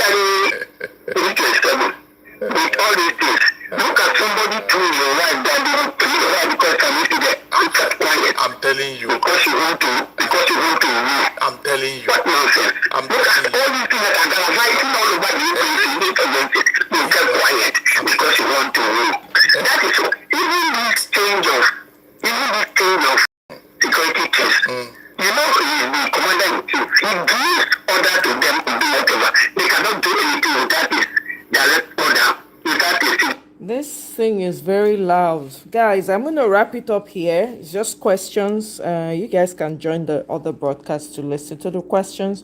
But thank you all so much for joining me. I really appreciate it. Please continue to add your voice, join your voice. There's massacre going on in Nigeria. They just kidnapped 25 young secondary school girls in Kebbi. They unalived the principal. It's crazy what is going on in Nigeria. Please do not be silent. Continue to use your voices. Oh, I beg. I beg. You don't have to go anywhere to protest. You can write on a piece of paper, "Save Christian lives now" in the north, or "Save Christian lives now." Take a picture.